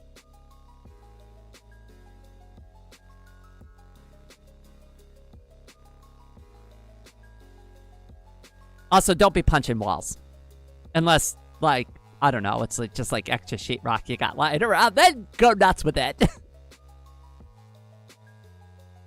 Don't be punching people's walls. That's rude. Or you work in demolition. Then, like, now you're getting paid to do it. I did a demolition job once when I was, like, in my early 20s, like, over the summer. I'll tell you this. I went, like, for, like, 2 days, and I, like, stopped going there. The money was fine, but it's just, like, it's too much work. It's too much work. It's fun the first time until you, like, you realize how exhausted you are at the end of the day, and they're like, yeah, so you're here tomorrow, right? And it's like, oh, God, I gotta do this again tomorrow? No, not paid to punch people. Paid to do demolition work. Like tearing down rooms and how... All right, so, like, the job that I was on, the homeowner wanted the old house, like, removed completely to the foundation. So it didn't matter what we broke. The whole point was just to break things apart and, like, just throw it out. Like, everything, including, like, the sticks. Like, the only thing that we were asked not to demolish was the actual foundation of the building. That's it, but everything else was to be removed. So you start on the inside, you start by removing all the sheetrock, then you remove, like, the wires and the pipes, right? Then you go in, you, like, slowly from, like, the top to the bottom start removing, like, the structural parts of the actual house. Don't be knocking out supporting beams underneath your feet. That's not a great move.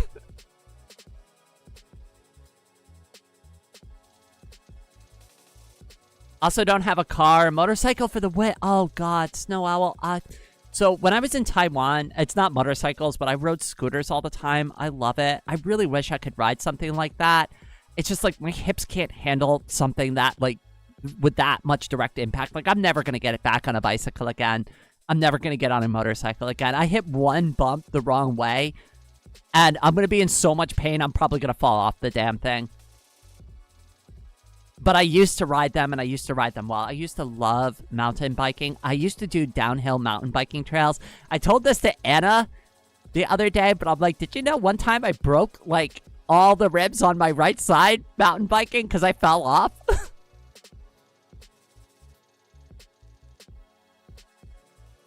Have you ever needed to use one of those glass breaker things? I've never needed to use it, but I've used it on, like, garbage pieces of glass that I was throwing out just to, like, mess around with it. I was like, oh, we're throwing this glass pane out. Might as well just smash it.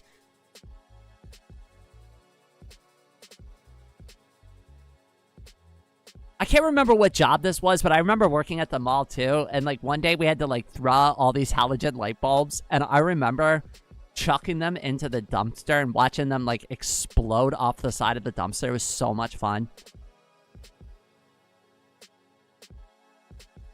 Absolutely had a blast doing that.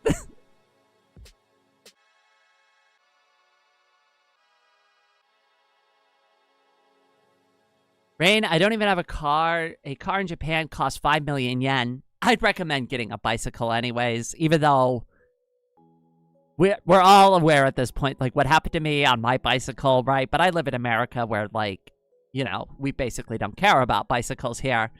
Or people who ride them, apparently, right? But, like, that's my experience. Don't let that deter you from riding a bicycle. Just make sure that you wear a helmet.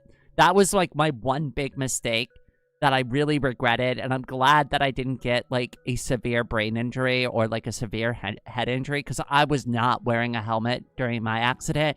And I was extremely fortunate because even if I just landed a little bit differently, who knows how different of a person I'd be.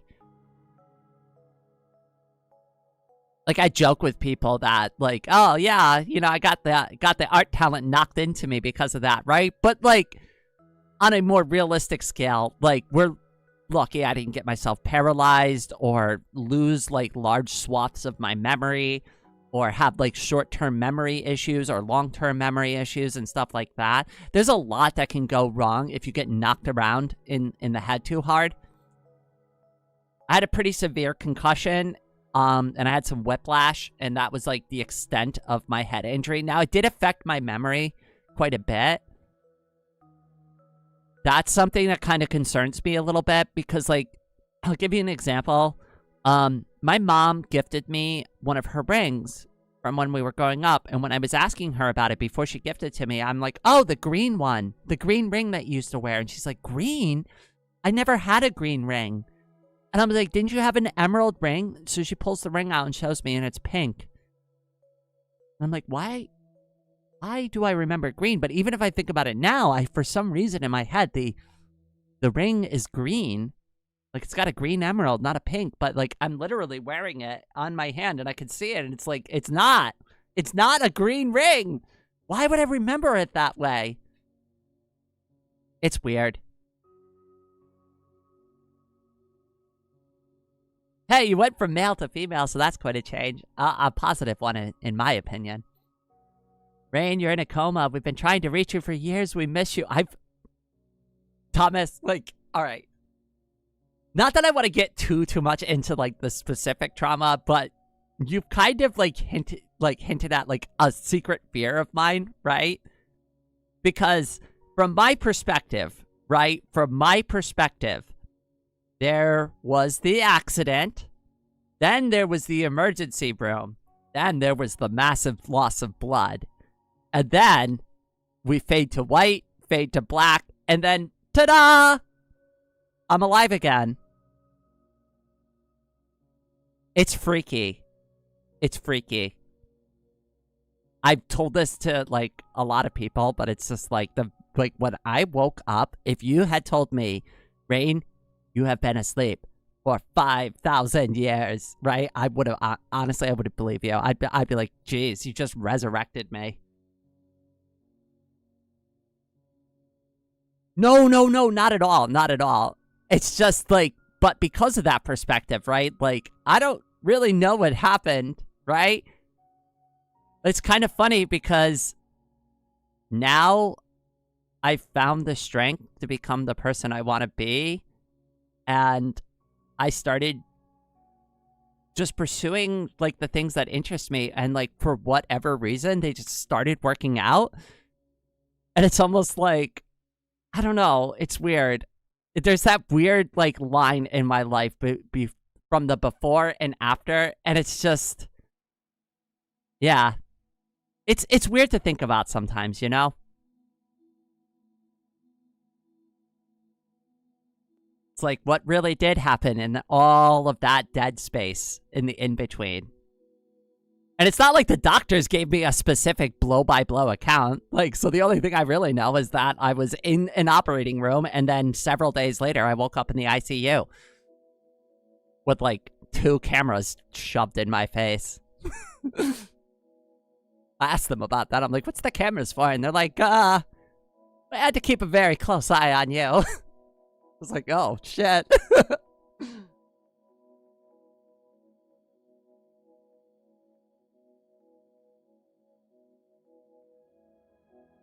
I don't mind talking about the accident.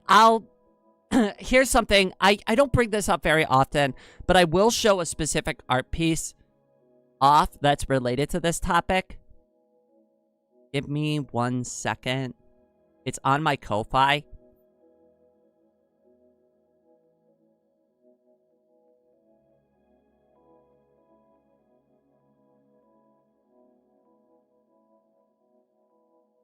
Where is it? Where did I put it? There it is. 1 second, 1 second. I'll get it pulled up on screen.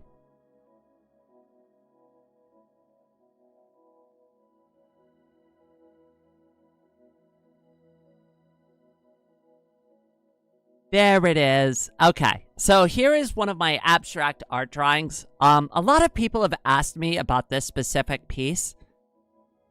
And I've been reluctant to talk about it for a lot of reasons. But this particular piece, like, for anybody that I've had, like, a very personal conversation with about my experience, I often refer to the fact that I remember seeing a lot of various colors. A lot of, like, I can't explain it. And this drawing is an attempt to, like, articulate that. to articulate what I felt and quote unquote saw, even though I didn't see anything, right? And it's hard to say why I had that experience, because it could just be the blood loss and stuff like that, but it's just like, I did have it. And I very much tried my best, and this is a very bad interpretation of it, but it's like, I really did try my best to, like, put something to paper that represented, like, what I felt and saw in that moment.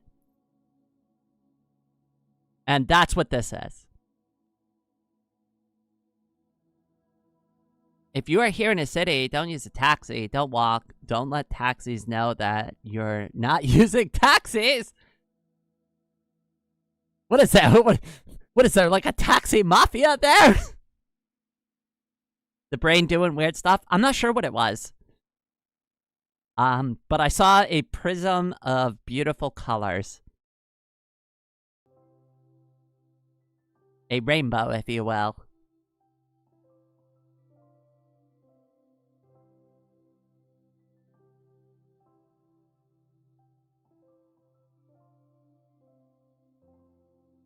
Yeah, but that's basically what that one's all about, though, for anybody who was curious.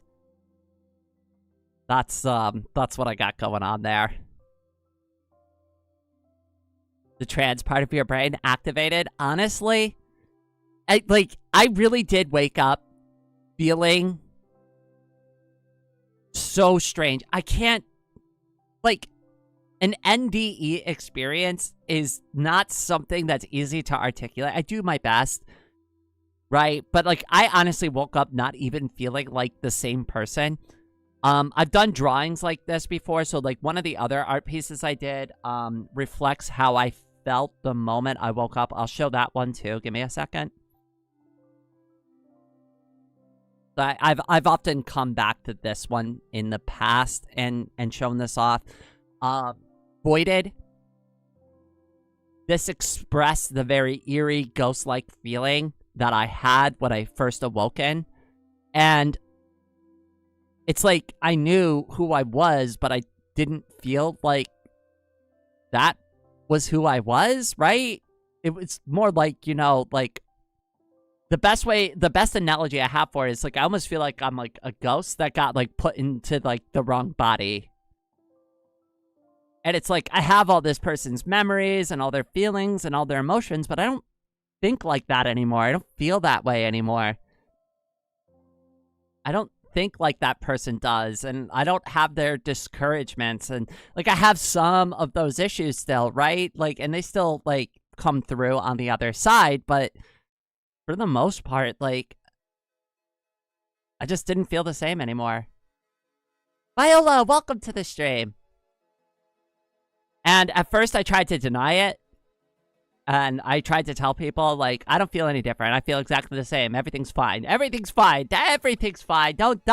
I don't need anything. I don't need a therapy dog. I don't need to talk about it, right? I'm good. I'm good. I just want to recover and get out of the hospital, right? But it's like, no, everything was different from that moment forward. I just wasn't ready to acknowledge that. What's going on? What we're doing? We're talking a little bit about some of my art, some of, like, stuff that I've experienced through my life, just life stuff in general. What's going on with you? How was your weekend? You have a good one? You do anything fun?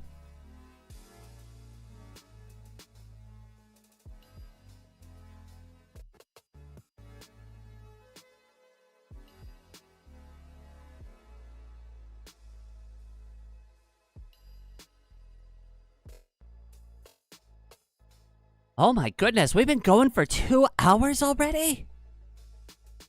I really am getting used to this live streaming thing now. 2 hours before and I would be exhausted. Now I'm like, God damn, 2 hours. That felt like 2 minutes. I guess we can keep the stream going a little bit longer.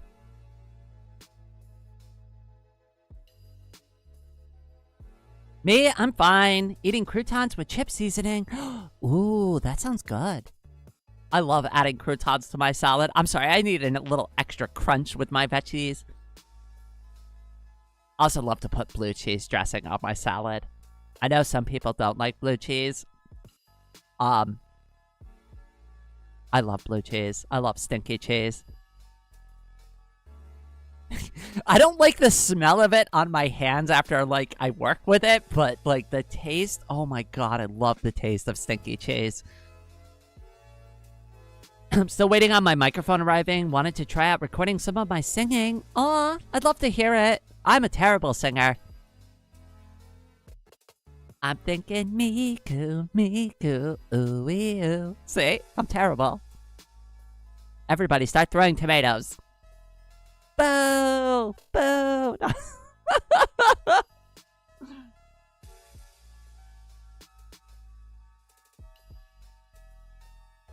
Boo! Don't quit your day job. But this is my day job!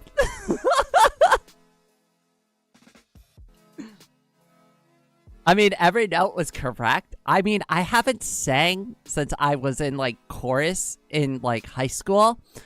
And I used to be a tenor.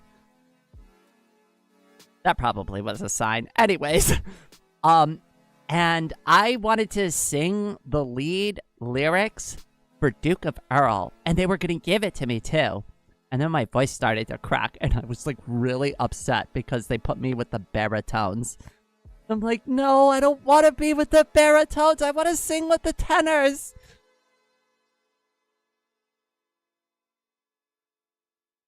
But then I had to do like the really deep Duke. Like the Duke, Duke, Duke, Duke of Earl, Duke, Duke, Duke of Earl, Duke, Duke, Duke of Earl. Like that part, instead of like doing like the fancy singing part. So that was sad.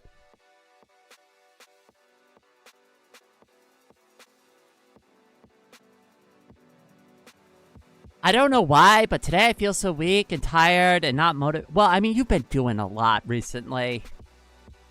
I mean, and that's, like, kind of, like, what was happening to me last week, too, you know? Like, for all the jokes that I make, right? And I hope a lot of people know that I'm, like, usually kidding around. But for, like, all the jokes I make, like, sometimes I do overdo it. And sometimes I get burnt out, too, you know? Sometimes I way overdo it. Like, way, way, way overdo it. Blue cheese would be 6 million times better if it was with black mold instead! It'd be a once-in-a-lifetime experience, I'll tell you that. I don't know if this counts as a spoiler, but when you select Miku Arteto in Super Mario 64, Co-OPDX, it has custom song references. I'm not going to count that as a spoiler. I'm going to count that as information, and I appreciate it. I don't think I had done too much work, right? I mean, you did. Don't undersell it. Don't sell yourself short. Everybody else in the world's gonna sell you short. Don't be helping them. Don't be like me. I learned singing from a young age in the church choir. I wish I did more singing, honestly. But like I said, I'm not a very good singer. I mean, I'm barely can do my own voice training. I would love to be able to sing well enough, though, to be able to make, like, a Vocaloid of my own voice. I think that would be super fun. Could you imagine if we had, like, a little rain Vocaloid, even if it didn't sound very good, right? That would be so cool.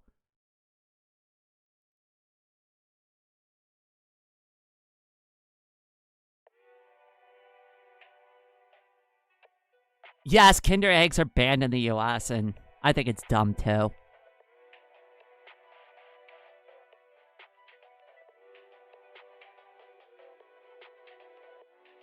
We ban lots of stuff here for reasons that don't always make sense.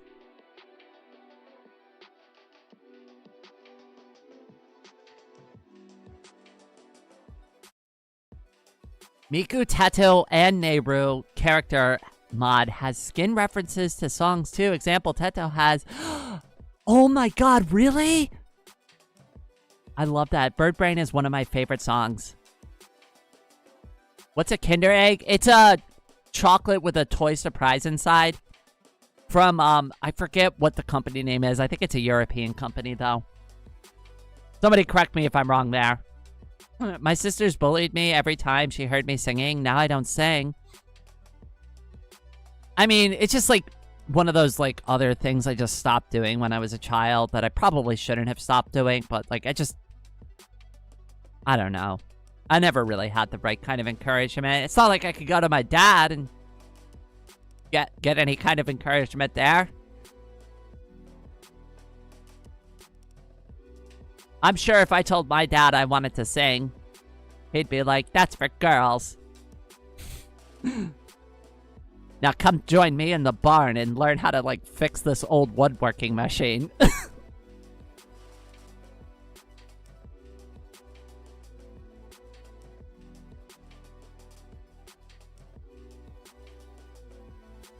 I mean, I brought up the diary thing a million times, too. That's kind of part of the reason why I really have tried journaling, but it's like, I don't know. I think I've got, like, a complex about it because of, like, what my father used to do.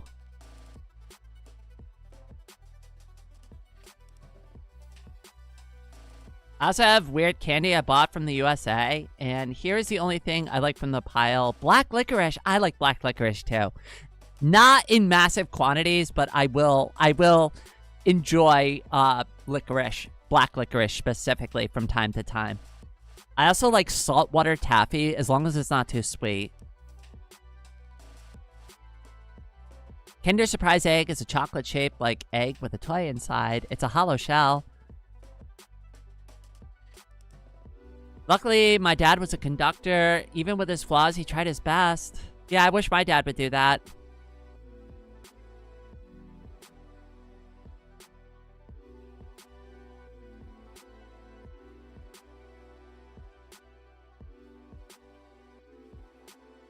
I can name on one hand, probably like 3 fingers, things that he's done for me that have, in a very minor capacity, helped me out.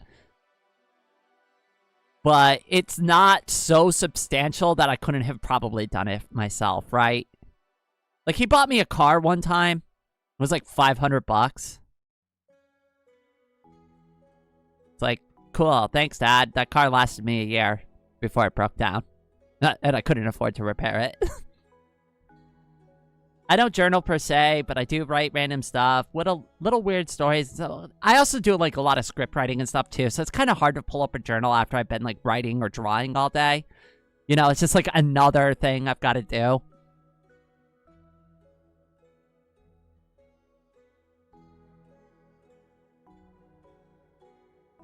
Your Wi-Fi died. I think it's because Miku was hiding in your Wi-Fi. She was ready. She pulled the kill switch on ya. Sometimes weird to look back, but that's why I want to do it.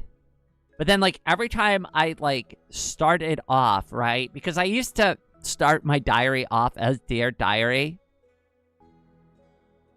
And every time I do that, I swear I can hear my father's voice in my head. When he found my diary originally. And he was, like, reading it aloud to make fun of me.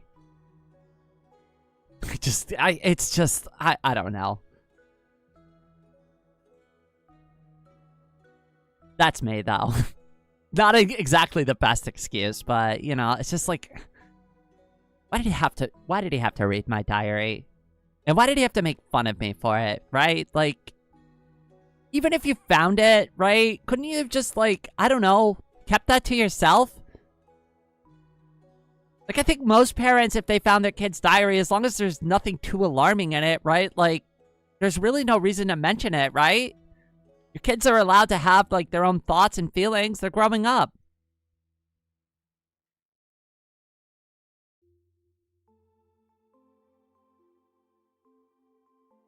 And also, I think, like, children should be allowed to have a certain level of privacy away from their parents, right? Like, your parents don't need to know every single thing about you. But the whole point is learning how to become an individual.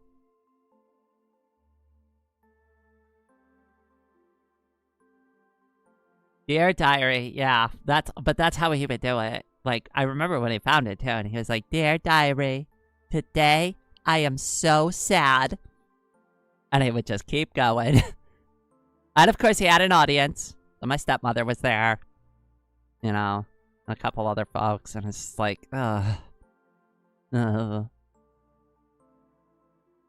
He liked that. And he also liked to call me Punky Brewster. All the time. If y'all don't know who Punky Brewster was, it was a character on a TV show. And he always said that if I grew my hair out, I'd look just like her.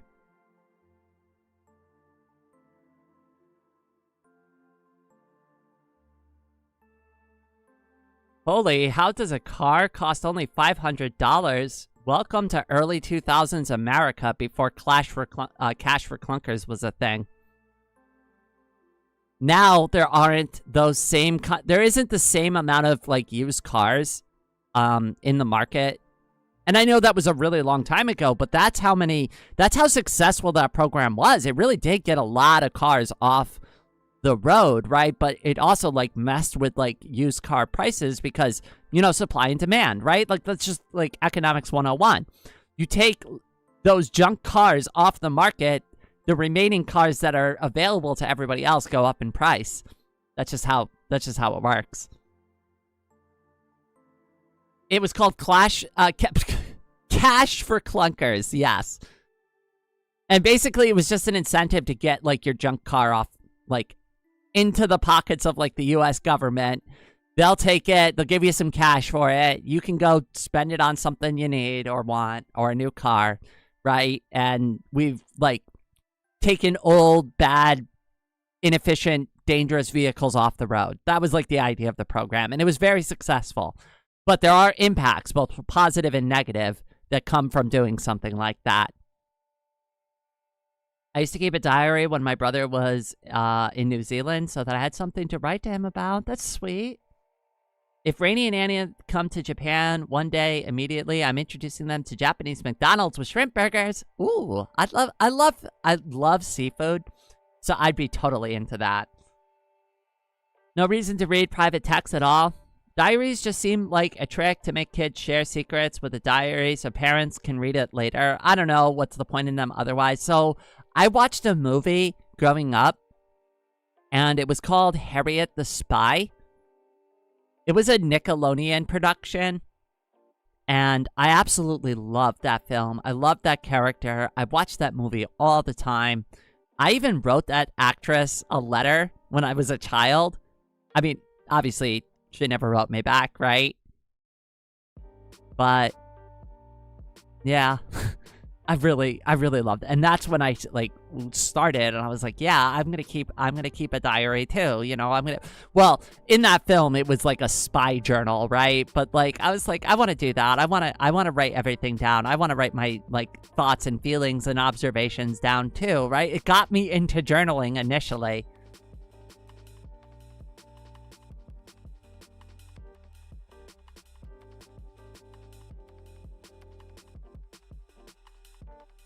Quote-unquote TV shows.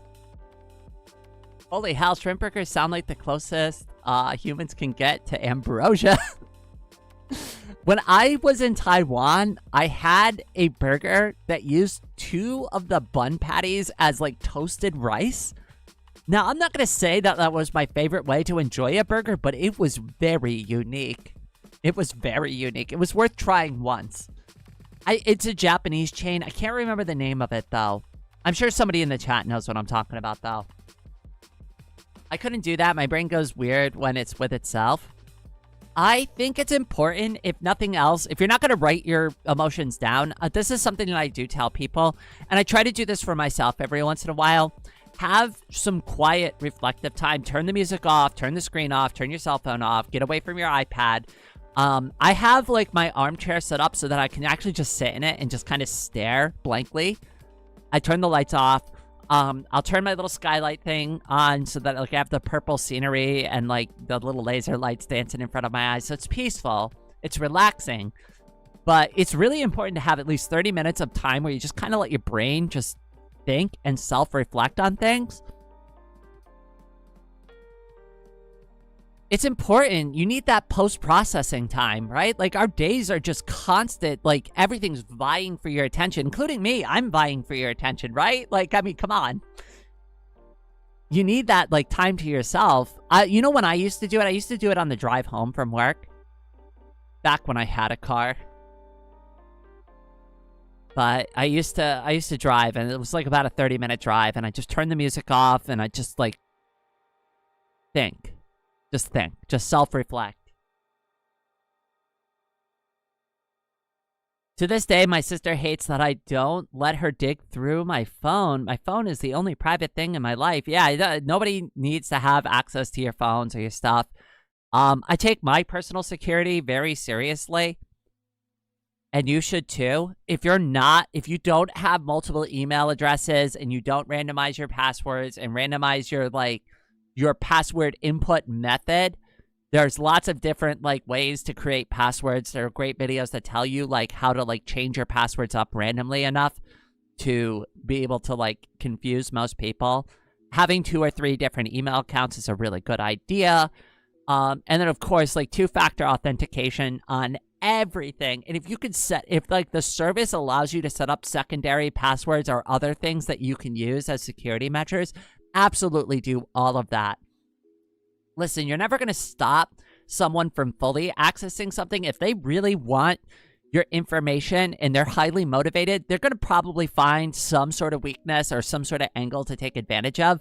But the best thing you could do is make that process as confusing and as frustrating for your enemies as possible, right? Because that's the ultimate deterrent.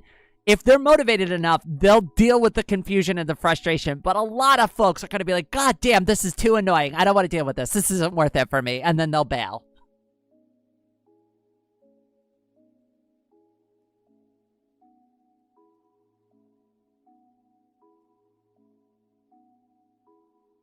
Especially as a content creator, my business email address, I am extremely cautious about the offers that are sent to me because I'm acutely aware that there are spear phishing emails going around that are trying to take over my YouTube account.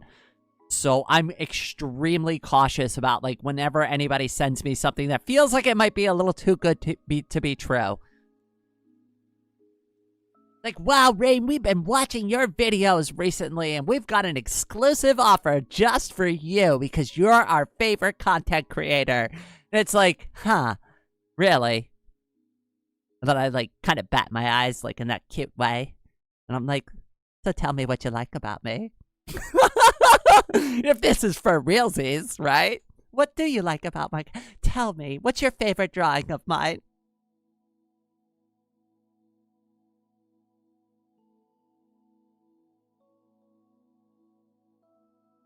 Huh? Already do that? Head pats for you, Snow Owl. Head pats for you. Everybody should do that. I know it's a lot of work, right? But it's worth it. Your personal security is absolutely worth it, right? Don't wait until you have an emergency and it's already too late to fix it. Fix it now. Fix it now. Now is the time to fix it.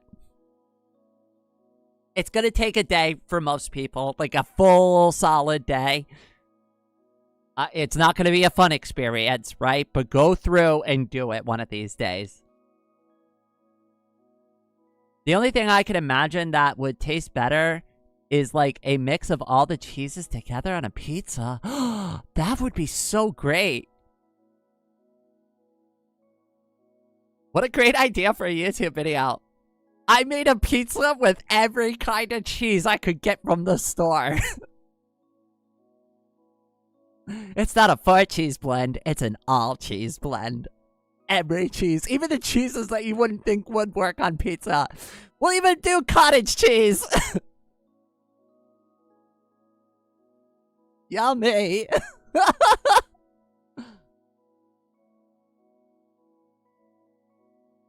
I'm lactose intolerant. That's going to destroy my stomach. But you know what? I don't care. I still eat foods that I shouldn't, even though I'm lactose intolerant.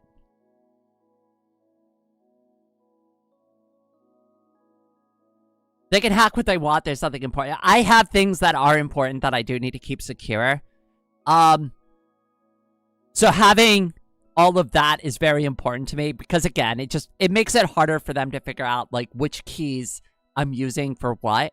And that's really the whole point there, right? Like, I'm sure somebody worth their salt would be able to figure it out if they really spent some time with it, right? But the idea behind doing something like that is really just to be like, God, this is so obnoxious.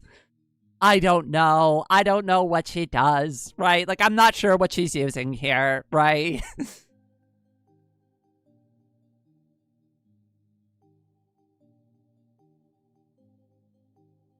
But I don't want to be safe. Well, I want you to be safe. I see that you're somebody who has high risk tolerance. Don't worry, I'm a high risk tolerance type of girl too. A diary is the main trauma on my life. When I tried to write on it once, the next day my parents would scold me on everything I wrote. Yeah, I know, Raven. I feel 100% there. I'm trying to get over it for myself too.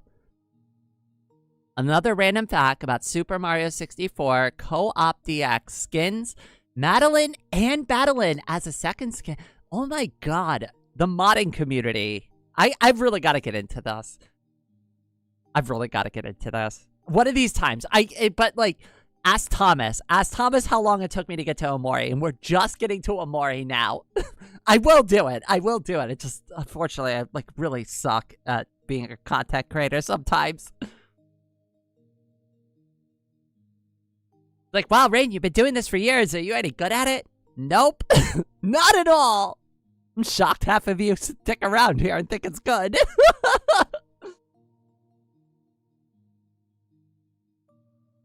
We call this exposure therapy. I do believe in exposure therapy, but it's got to be done right. Like, just forcing yourself into a bad situation is not exposure therapy, right? If you're going to do exposure therapy, go about it the right way.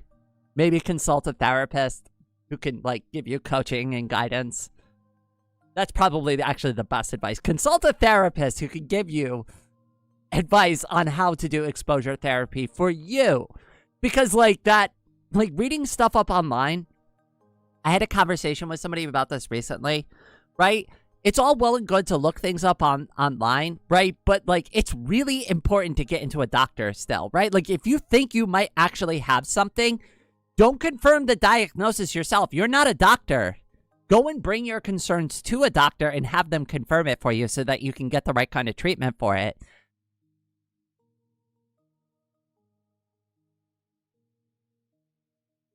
But it's fine to do your own research, but at the end of the day, remember, you didn't go to medical school. You didn't also do, like, specialization school afterwards, right? Like, you don't have a PhD.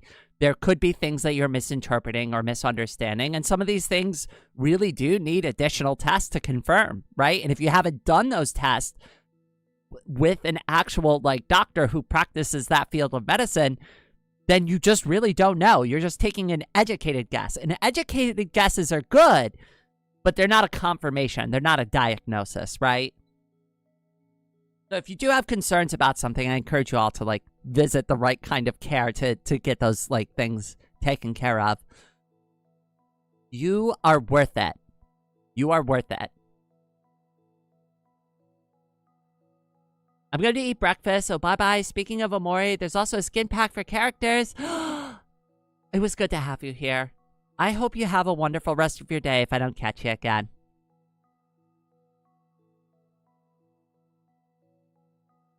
Now the music is too low. What the hell, Rain?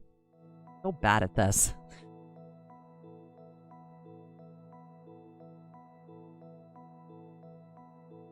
I have lactose intolerance. Wait.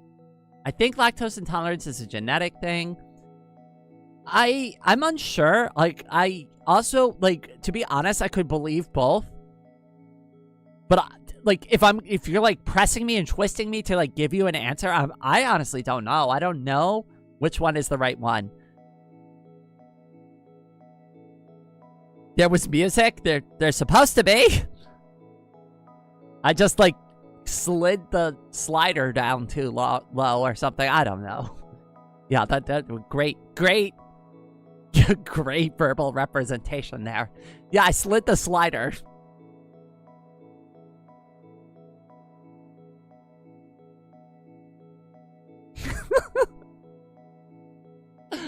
I didn't have time for coffee this morning.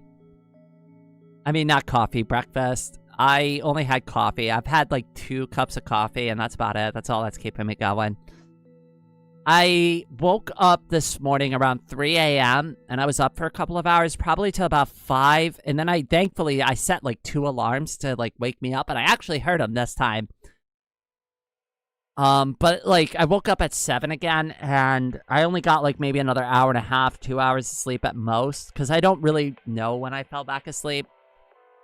And I didn't have time for breakfast. I had time to wash the dishes, and I had time for coffee, but I didn't have time for breakfast this morning. And breakfast is like my favorite meal of the day, but that's okay, because once I end the live stream here, I'm gonna go eat, so don't worry. Don't you all worry. I've got a meal plan. In fact, I have leftovers from yesterday. Oh god, the pasta I made yesterday was so good. Y'all want to see a picture of it?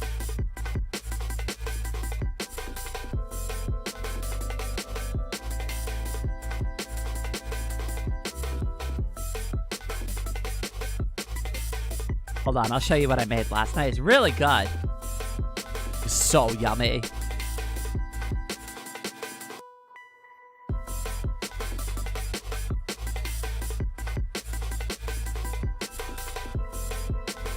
I did after I moved to Japan. I got diagnosed with insomnia and anxiety. That's good. I'm glad you're at least following up on it. I have a lot of sleeping issues too, but it's mostly related to being bipolar. It just depends on like what phase I'm in. Depends on like how I sleep and how I react to sleeping. I really don't have very good control over it, even though I try my best. Speaking of Celeste, I've collected all my missing strawberries and crystal hearts over the weekend. There's one problem track that is too loud. I'm trying to identify it, but like I don't specifically know the names of it. If you hear it playing on stream, let me know and I'll remove it from the mix. Is this the one? Is this the one that... Yeah, okay. All right, give me a second. Where is it? Stream music? How do I know which one is playing currently?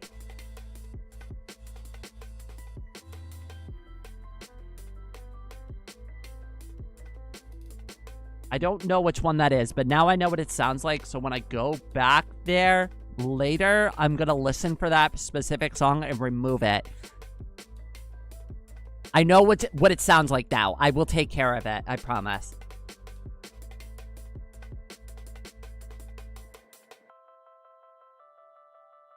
Pasta's so good. Yes, let me pull it up on screen. Hold on a second.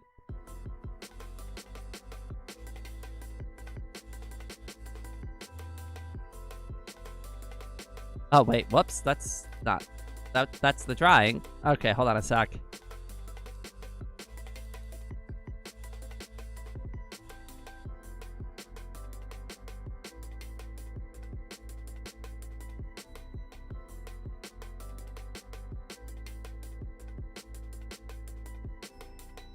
Here we go. Okay, so this is some pasta I made last night. Let me talk to you a little bit about like what I did here. Okay, so this is obviously penne. Just boil some noodles, real simple, right? The green leaves you see in there is spinach, and I also chopped up some kielbasa. And the way that I cook this is I started by cooking and kind of crisping up the kielbasa a little bit, just so it had like a nice like firmness to the skin. I like it having like a certain level of crispiness to it. And also like getting like the kielbasa to sweat a little bit also like adds more flavor. So then once I was satisfied with like where the kielbasa was at, I went ahead and I added in just some regular jar sauce, but I wasn't satisfied with that. So what I did is I went ahead and added in some onion powder, some garlic powder, a little bit of salt, the spinach, and then I added, not too much, just a small touch of sriracha sauce. And then I heated that up in the frying pan and used it as almost like a saucepan.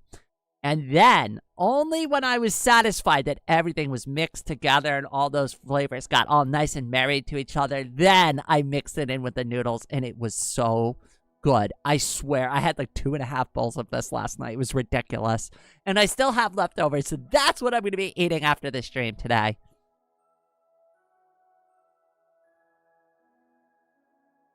Archer, welcome to the stream. Hi, just discovered you, and hearing you speak soothes me a lot. I haven't been doing well physically or mentally, so just being here helps. Also, I drew you. Where can I send the drawing to you? Oh, okay, so we have an art section in our Discord. I'm not sure if you're on Discord. You can also find my business email on my YouTube channel. So if you go to like my actual YouTube channel page and you click like the about thing, and it says like for business like contacts only. It's not for business contacts. You can email me there, but I'll also write it down here. You could like just send it to my email. That's fine. Or you can come to the Discord. You can tag me in the Discord when you post it there. If you want to share it with everybody, I really encourage you to share it with the entire community. But if you want to just send it to me, you can send it to my business email. And I went ahead and I put it in the chat for you.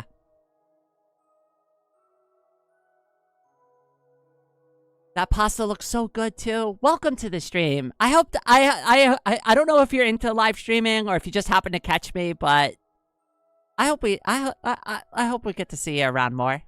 Stick around, and I can't wait to see your art.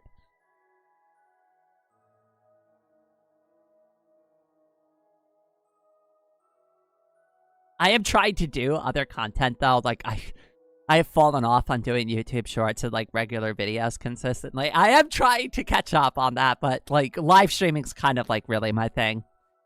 More often than not, I'm here, I'm live, like, usually 5 days a week.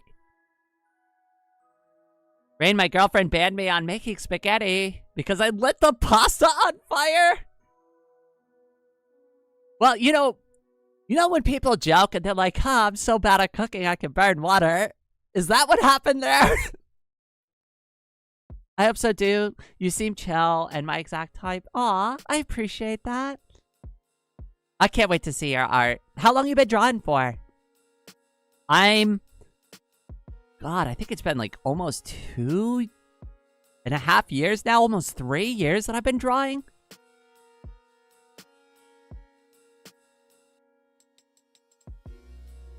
I don't know how you managed to set pasta on fire either. I used to set toast on fire regularly, though. I've done that. I hate to admit this, but one time I fell asleep leaving something that I was toasting in my panini press. And I'm so glad that there were safety features built into that panini press to cut the power off after a while. Because when I woke up and saw that thing, that piece of bread in that panini press, I was like, oh my, it was like, it had turned into literally charcoal.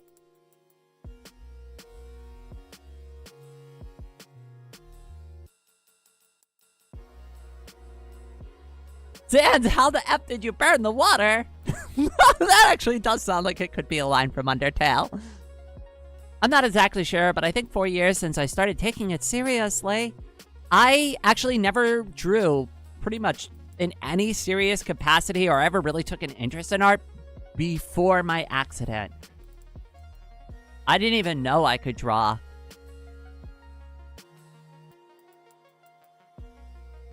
Miss Rain started drawing when I stopped. Yes, but you're a beautiful sculptor.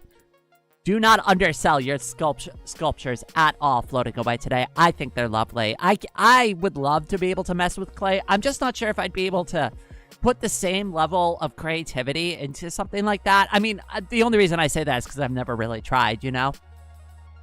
It'd be fun, though. I'd love to do it. Maybe I'll do a video where we do some clay.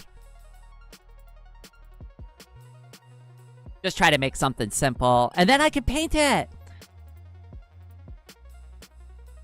I don't have a kiln, though. That's kind of a problem, right? Can you use your oven? Can I kiln things in the oven? Is that even safe? I don't think that's safe. Like, I don't think you can use your oven as a kiln and then, like, bake with it afterwards. I know that's true for, like, computer parts and, like, electronics. Like, I've heard of some people putting their, like, computer boards in the oven, and it's like, don't do that. The fumes are toxic. That's really bad. That's really, really bad. Don't do that. This is a line from a song? Wait, really? The pasta fail is on Discord General. All right, I'm going to take a look at it in a little bit.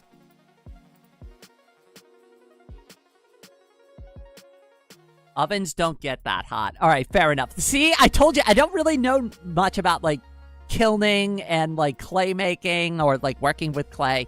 Listen, this is the basics I know. You've got to get it from the earth.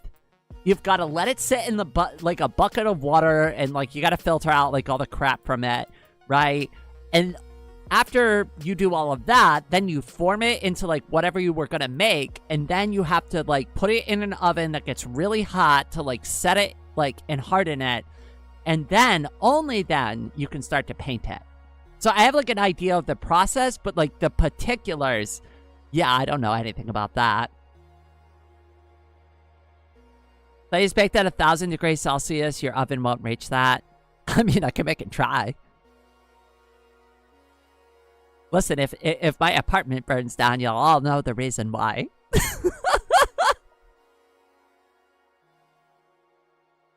Hey, Anna, do you hear that? I'm going to try to get the oven up to 1,000 degrees later. Celsius, by the way, not Fahrenheit.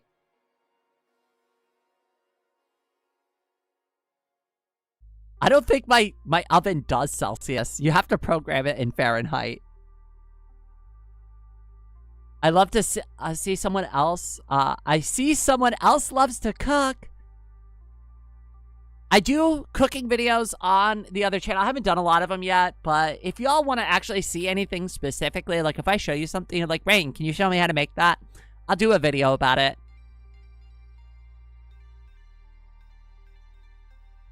Snack, welcome to the stream, cutie. Jumps in through the open window. Yo, yo, yo.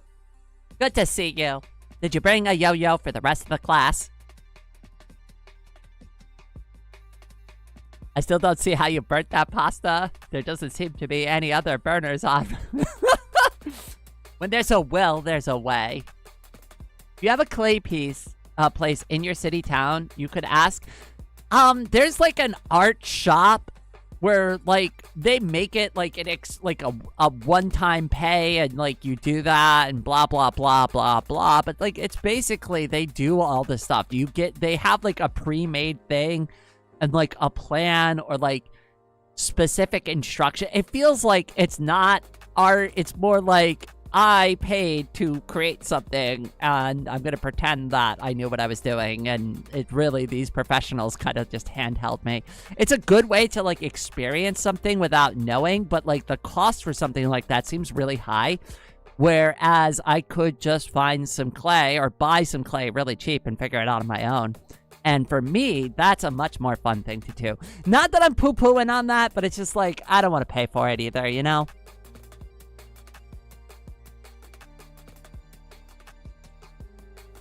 Hell, you know what I'll do? I'll just get my, like, barbecue pit going and just chuck it in there. There you go. You're my makeshift kiln now. Rain, can you show the fail on stream? Hold on, let me go find it in the Discord.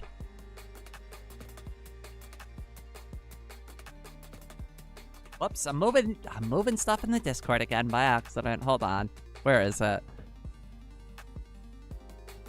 Oh my god. Okay, I think I know. Okay, alright. Mistakes were clearly made in this photo. Give me a second to pull it open, though. I'm gonna take an educated guess at how this all went down, and you can tell me if my educated guess was correct. Hold on, I gotta pull it up first, though.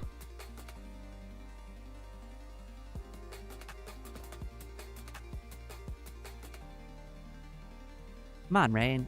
There it is. Now full screen it. Okay. And then you gotta go over to OBS. Oh, there it is. Yay! Okay. Alright. So, what I'm going to assume happened here is that you had the heat up too high, and you allowed the pot to be off-center to the flame, and the flame was too high, so it licked the side of the pan, overheated the pan, and caught the pasta on fire. I'm also going to take a stab in the dark and saying that you probably weren't fully paying attention to this and made the assumption that the noodles would just boil and soften into the water.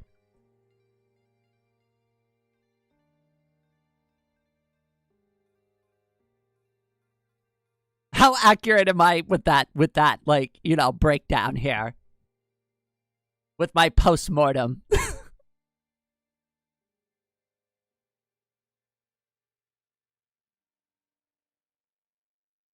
That looks like burning grass. It's definitely spaghetti.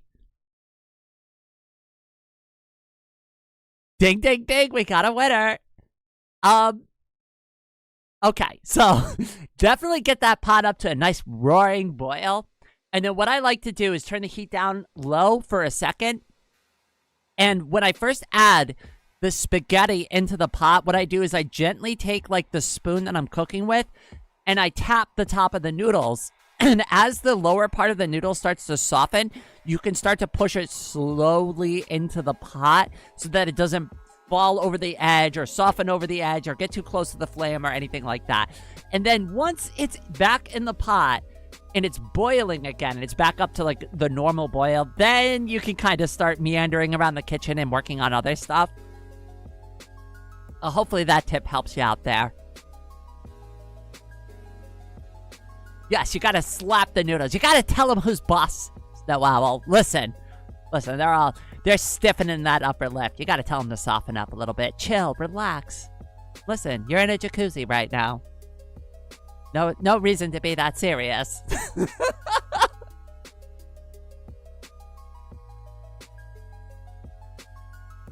When I make pasta, I use a big pot, and if I do spaghetti, I break them once in the middle.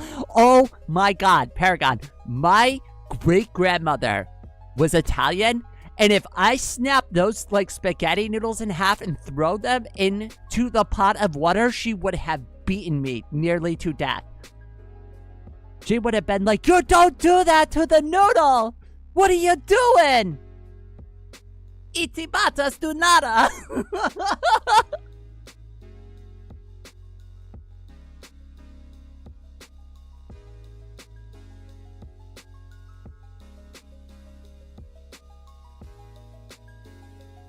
Anyways, that was my poor attempt at Italian. I don't even know if I said that correctly. She used to say a bunch of shit to me in Italian when she was mad. She took her noodles very seriously. You don't mess with great-grandma's pasta. Great-grandma took her pasta very seriously. What I did love about going to her house, though, is that woman loved to cook, and she always had like a 3-course meal like just stored up in her refrigerator somehow. I don't know how she did it, but like anytime you go there, like she had some kind of cuisine ready to be heated and eaten. And she wouldn't let you leave unless you ate some food. You better have some of her pumpkin bread or some of her banana bread, or you better sit down and eat some pasta. Because she'd be like, "You need to eat. You're too skinny. You're too skinny. You ain't got enough meat on those bones. How are you going to survive out there without a hearty meal?" It didn't matter what you looked like. She would always tell you you're too skinny. Eat, eat. You're too skinny. You're too skinny. Keep eating. You're growing. You gotta eat. What is a jacuzzi? Oh, it's like a hot tub.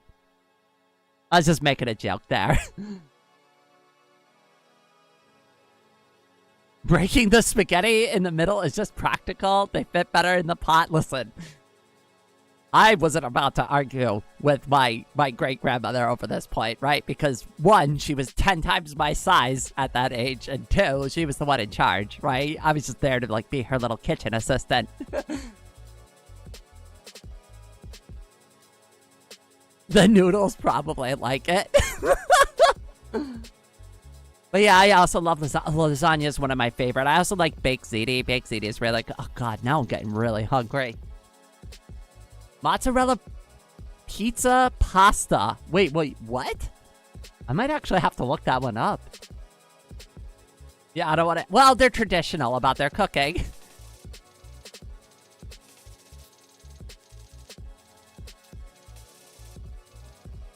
You also have to remember that my great-grandmother was born in an era, like, when cars were still, like, becoming the new popular thing in America, right? It's just a whole different, like, time period and culture. I'm just lucky that the way my family, like, had gone about, like, creating the younger members of the family, it all lined up so that I could actually meet my great-grandmother. I think a lot of people don't ever get an opportunity to meet one of their great-grandparents. So you should definitely value that. I value my time with my great-grandmother a lot. I spent more time with my great-grandmother than even my grandmother. The last holiday I spent with her, she mentioned to me offhand how, like, crazy it is from her perspective to see so many new people just from her little family that she started all those years ago. And it's like, just, there's like, for her, it was insane. She can't believe that all these people spawned because she made a decision to settle down and have a couple of kids.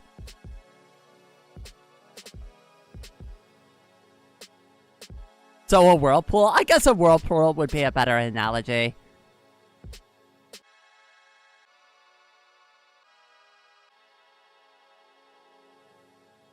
Well, you have to remember that, like, again, it was a different culture for her. Way back in the ye olden days. Like, corporal punishment used to be pretty common in America. They stopped doing that. I don't know when they stopped doing it, but, like, there used to be corporal punishment in schools and stuff, too. And I think, to a certain extent, some countries still allow, like, corporal punishment in school. Kind of just depends. I don't agree with it, but, you know, it did exist. Aren't cars still the most popular thing? Unfortunately. I got to meet my great-grandparents once when they came over from Australia. Were they, like, from Australia? Like, born and raised in Australia? It's kind of funny that Italians love tomatoes, but hate ketchup. The opposite of my father. Hot tubs are human soup. Oh, God. I learned some facts about hot tubs. And listen, I would be comfy getting in my own hot tub, but I am not going to be getting in a public hot tub ever again. It is basically just a cesspool of, like, germs and filth. Ah, yes. Let me take a dip in everybody else's, like, skin cells and I'm sorry, I can't handle that. We've already been over this earlier in the stream. I'm a little bit of a germaphobe. I can't deal with that. I'm sorry. I can't. I'm not doing it. I don't care what the health benefits are.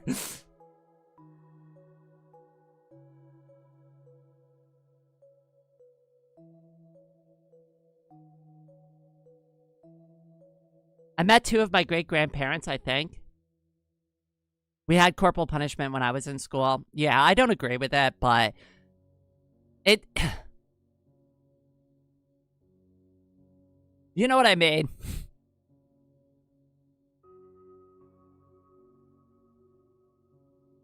You have to understand that things were very different back then, right? Like, and we've made positive changes. I am glad they are very different, but you also have to acknowledge that the person who grew up in that time period, that was normal for them, right?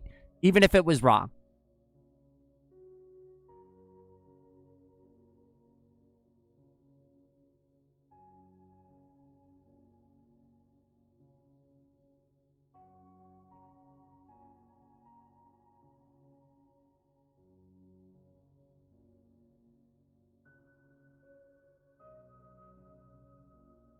Good thing Anna hasn't seen that pasta, or else she's gonna have some questions. How do you know she wasn't watching the stream and just not commenting? They moved in the late 60s from the UK, but my grandmother stayed in the UK because she was pregnant with my mom. I always wanted to move to another country. I tried to move to Taiwan and stay there, but I just couldn't make it work. Even if things were different back then, it's going to negatively impact people's health all the same. Right, but it's like, it's those experiences, right, that we have to recognize. That's how we grow, right? Like, you have to start by recognizing, yeah, that's a problem, right? You can't just ignore it. You have to look at it. You have to break down what the problem is, specifically why it's a problem. Then you have to come up with common sense reasons to overcome that particular issue. And it's not a fun thing to do, but it's important. It's important to like have that like self-reflection on those types of things, right? Because I don't believe in that. Like, if I was raising children, I would never lay a hand on them. There are other ways that you can teach your children those lessons without ever putting a finger on them. You know what I mean?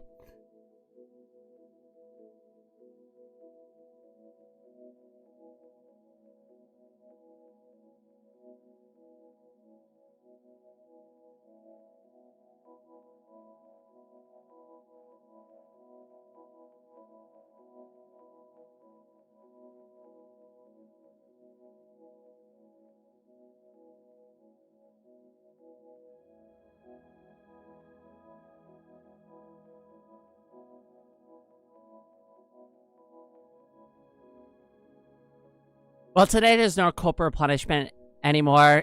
Yeah, and like, you gotta be careful with that too. Snow Owl. You really gotta be careful. Like, there's a lot of good guides out there. I don't ever intend to be a parent, right? I can only speak to like what I would do. But I would personally prefer teachable moments. I think teachable moments are like one of the best ways to like really like for me, like if my kid was doing something wrong, right? I'd pull him aside and be like, come here for a second, right? Let's have a conversation about it. Do you understand what you're doing here? Do you understand like the implications of this? Right? And then break it down for them, like why that's not a good thing to do and how it might make other people feel if they do something like that. And like really try to give them the right kind of context. Right? And if they still don't understand it from there, then maybe we'll talk about like taking something away, right, as a punishment. But I feel like teachable moments are probably like the best way to go about it. But again, I don't ever plan to have children, so like take my thoughts with like a grain of salt.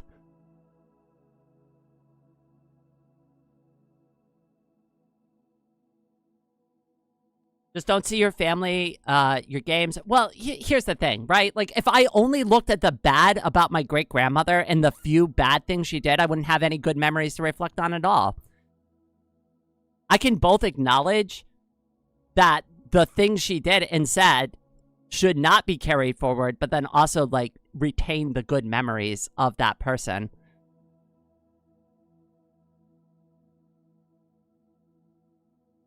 Nothing is ever a 1 or a 0, right? Everything's kind of a spectrum.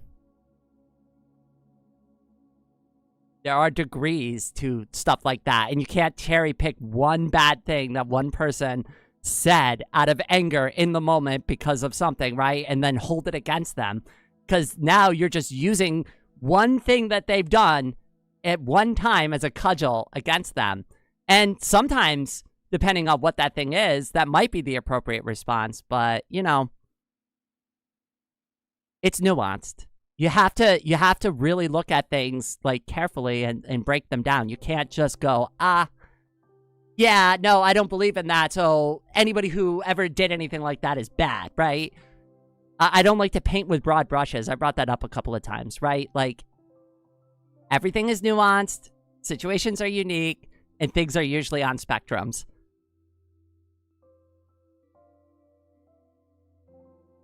In primary school, that's all we had. In high school, they gave you the choice to get beaten or get detentions. Yeah.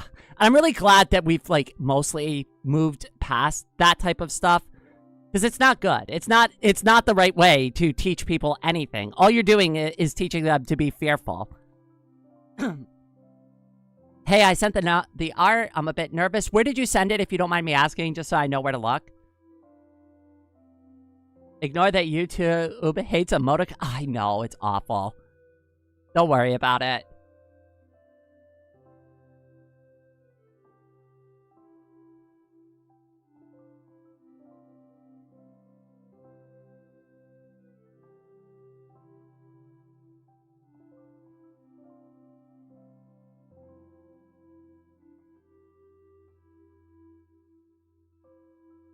Oh, sorry, Discord, our channel. Hold on, I'm gonna go check that. I'm gonna go take a look at your art. Just because you're a little nervous, I'm not gonna pull it up on screen or anything unless you specifically tell me it's okay to share it. So if you mentioned something like that, and then after I take a look at that, I'm probably gonna wrap the live stream up from there. Because I'm getting real hungry. Let's see, art. Oh, I see it. Oh, that's really good. I like this a lot. I see that you like to do pencil and paper as well. This is really good shading on the hair, by the way. Of course, go ahead. All right, cool. Give me a second here.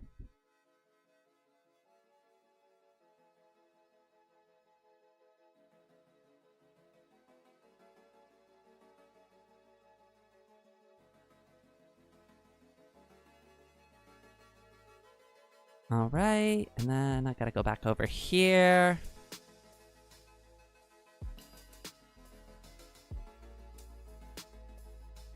Whoops. Selected the wrong window. Good thing I had everything closed down.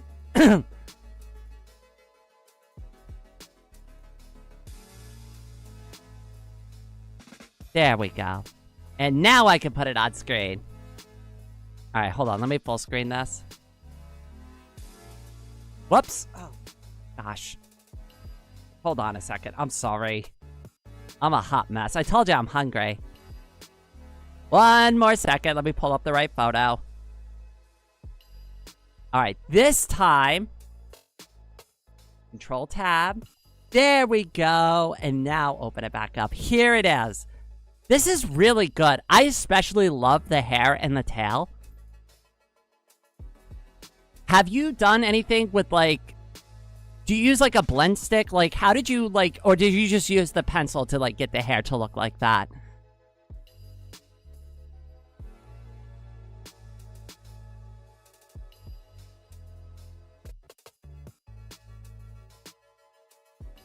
I really enjoy this. I really like the expression on it, too. I do a lot of expressions like this for myself. I like that, like, I like the overall vibe of it is just exactly on point for me. Nope, I make my pencil obey. I've tried to do that, but I always found personally, this is just a personal preference, I personally prefer using the blend stick. And what I'll do is I'll backfill in with, like, the graphite pencil. So I have, like, my favorites. Usually I use, like, 4H, 2H, HB, and then maybe 2B at the most for actual shading purposes.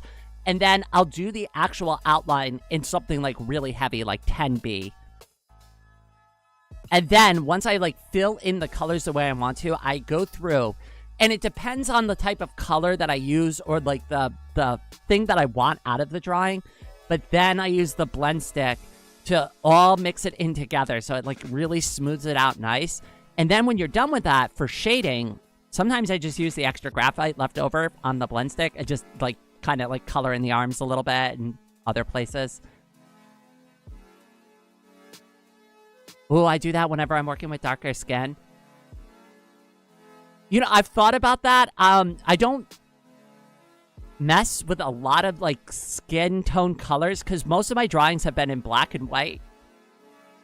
Or and my character has snow white skin, so I should think about how I would approach that one time.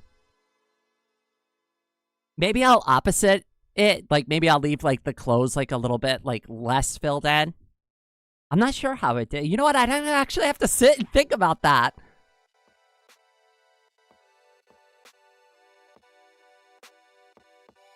Fun fact, back in 2021, Logan Paul bought an NFT for $635,000, and today it's worth $150. And this is why I tell everybody, don't get into crypto. Don't get into crypto. Don't get into NFTs. Don't do it. Don't do it. And if you ever see a comment somewhere that's like, hey, I'm the real Rain, and I've got a, like, cryptocurrency you should invest in, add me on I don't use WhatsApp. I don't use WhatsApp. I don't use any of that stuff, right? If you want to come talk to me, you can come hang out with me in the Discord server, right? I don't use WhatsApp. I hate WhatsApp. I hate anything associated with Facebook. It's just something to throw out there. I love working with lots of different skin. I really do want to broaden my horizons, but I've been doing a self-study on my character for a while now because I do want to draw comics and manga, and I struggle with different poses. I've been getting better with different poses, but I would like to do action-y poses, close-ups. I would like to be able to draw, like, pretty much, like, if I can think it, I want to be able to draw it. So, like, I'm pretty close to being there, but, like, feet and hands still trip me up a lot.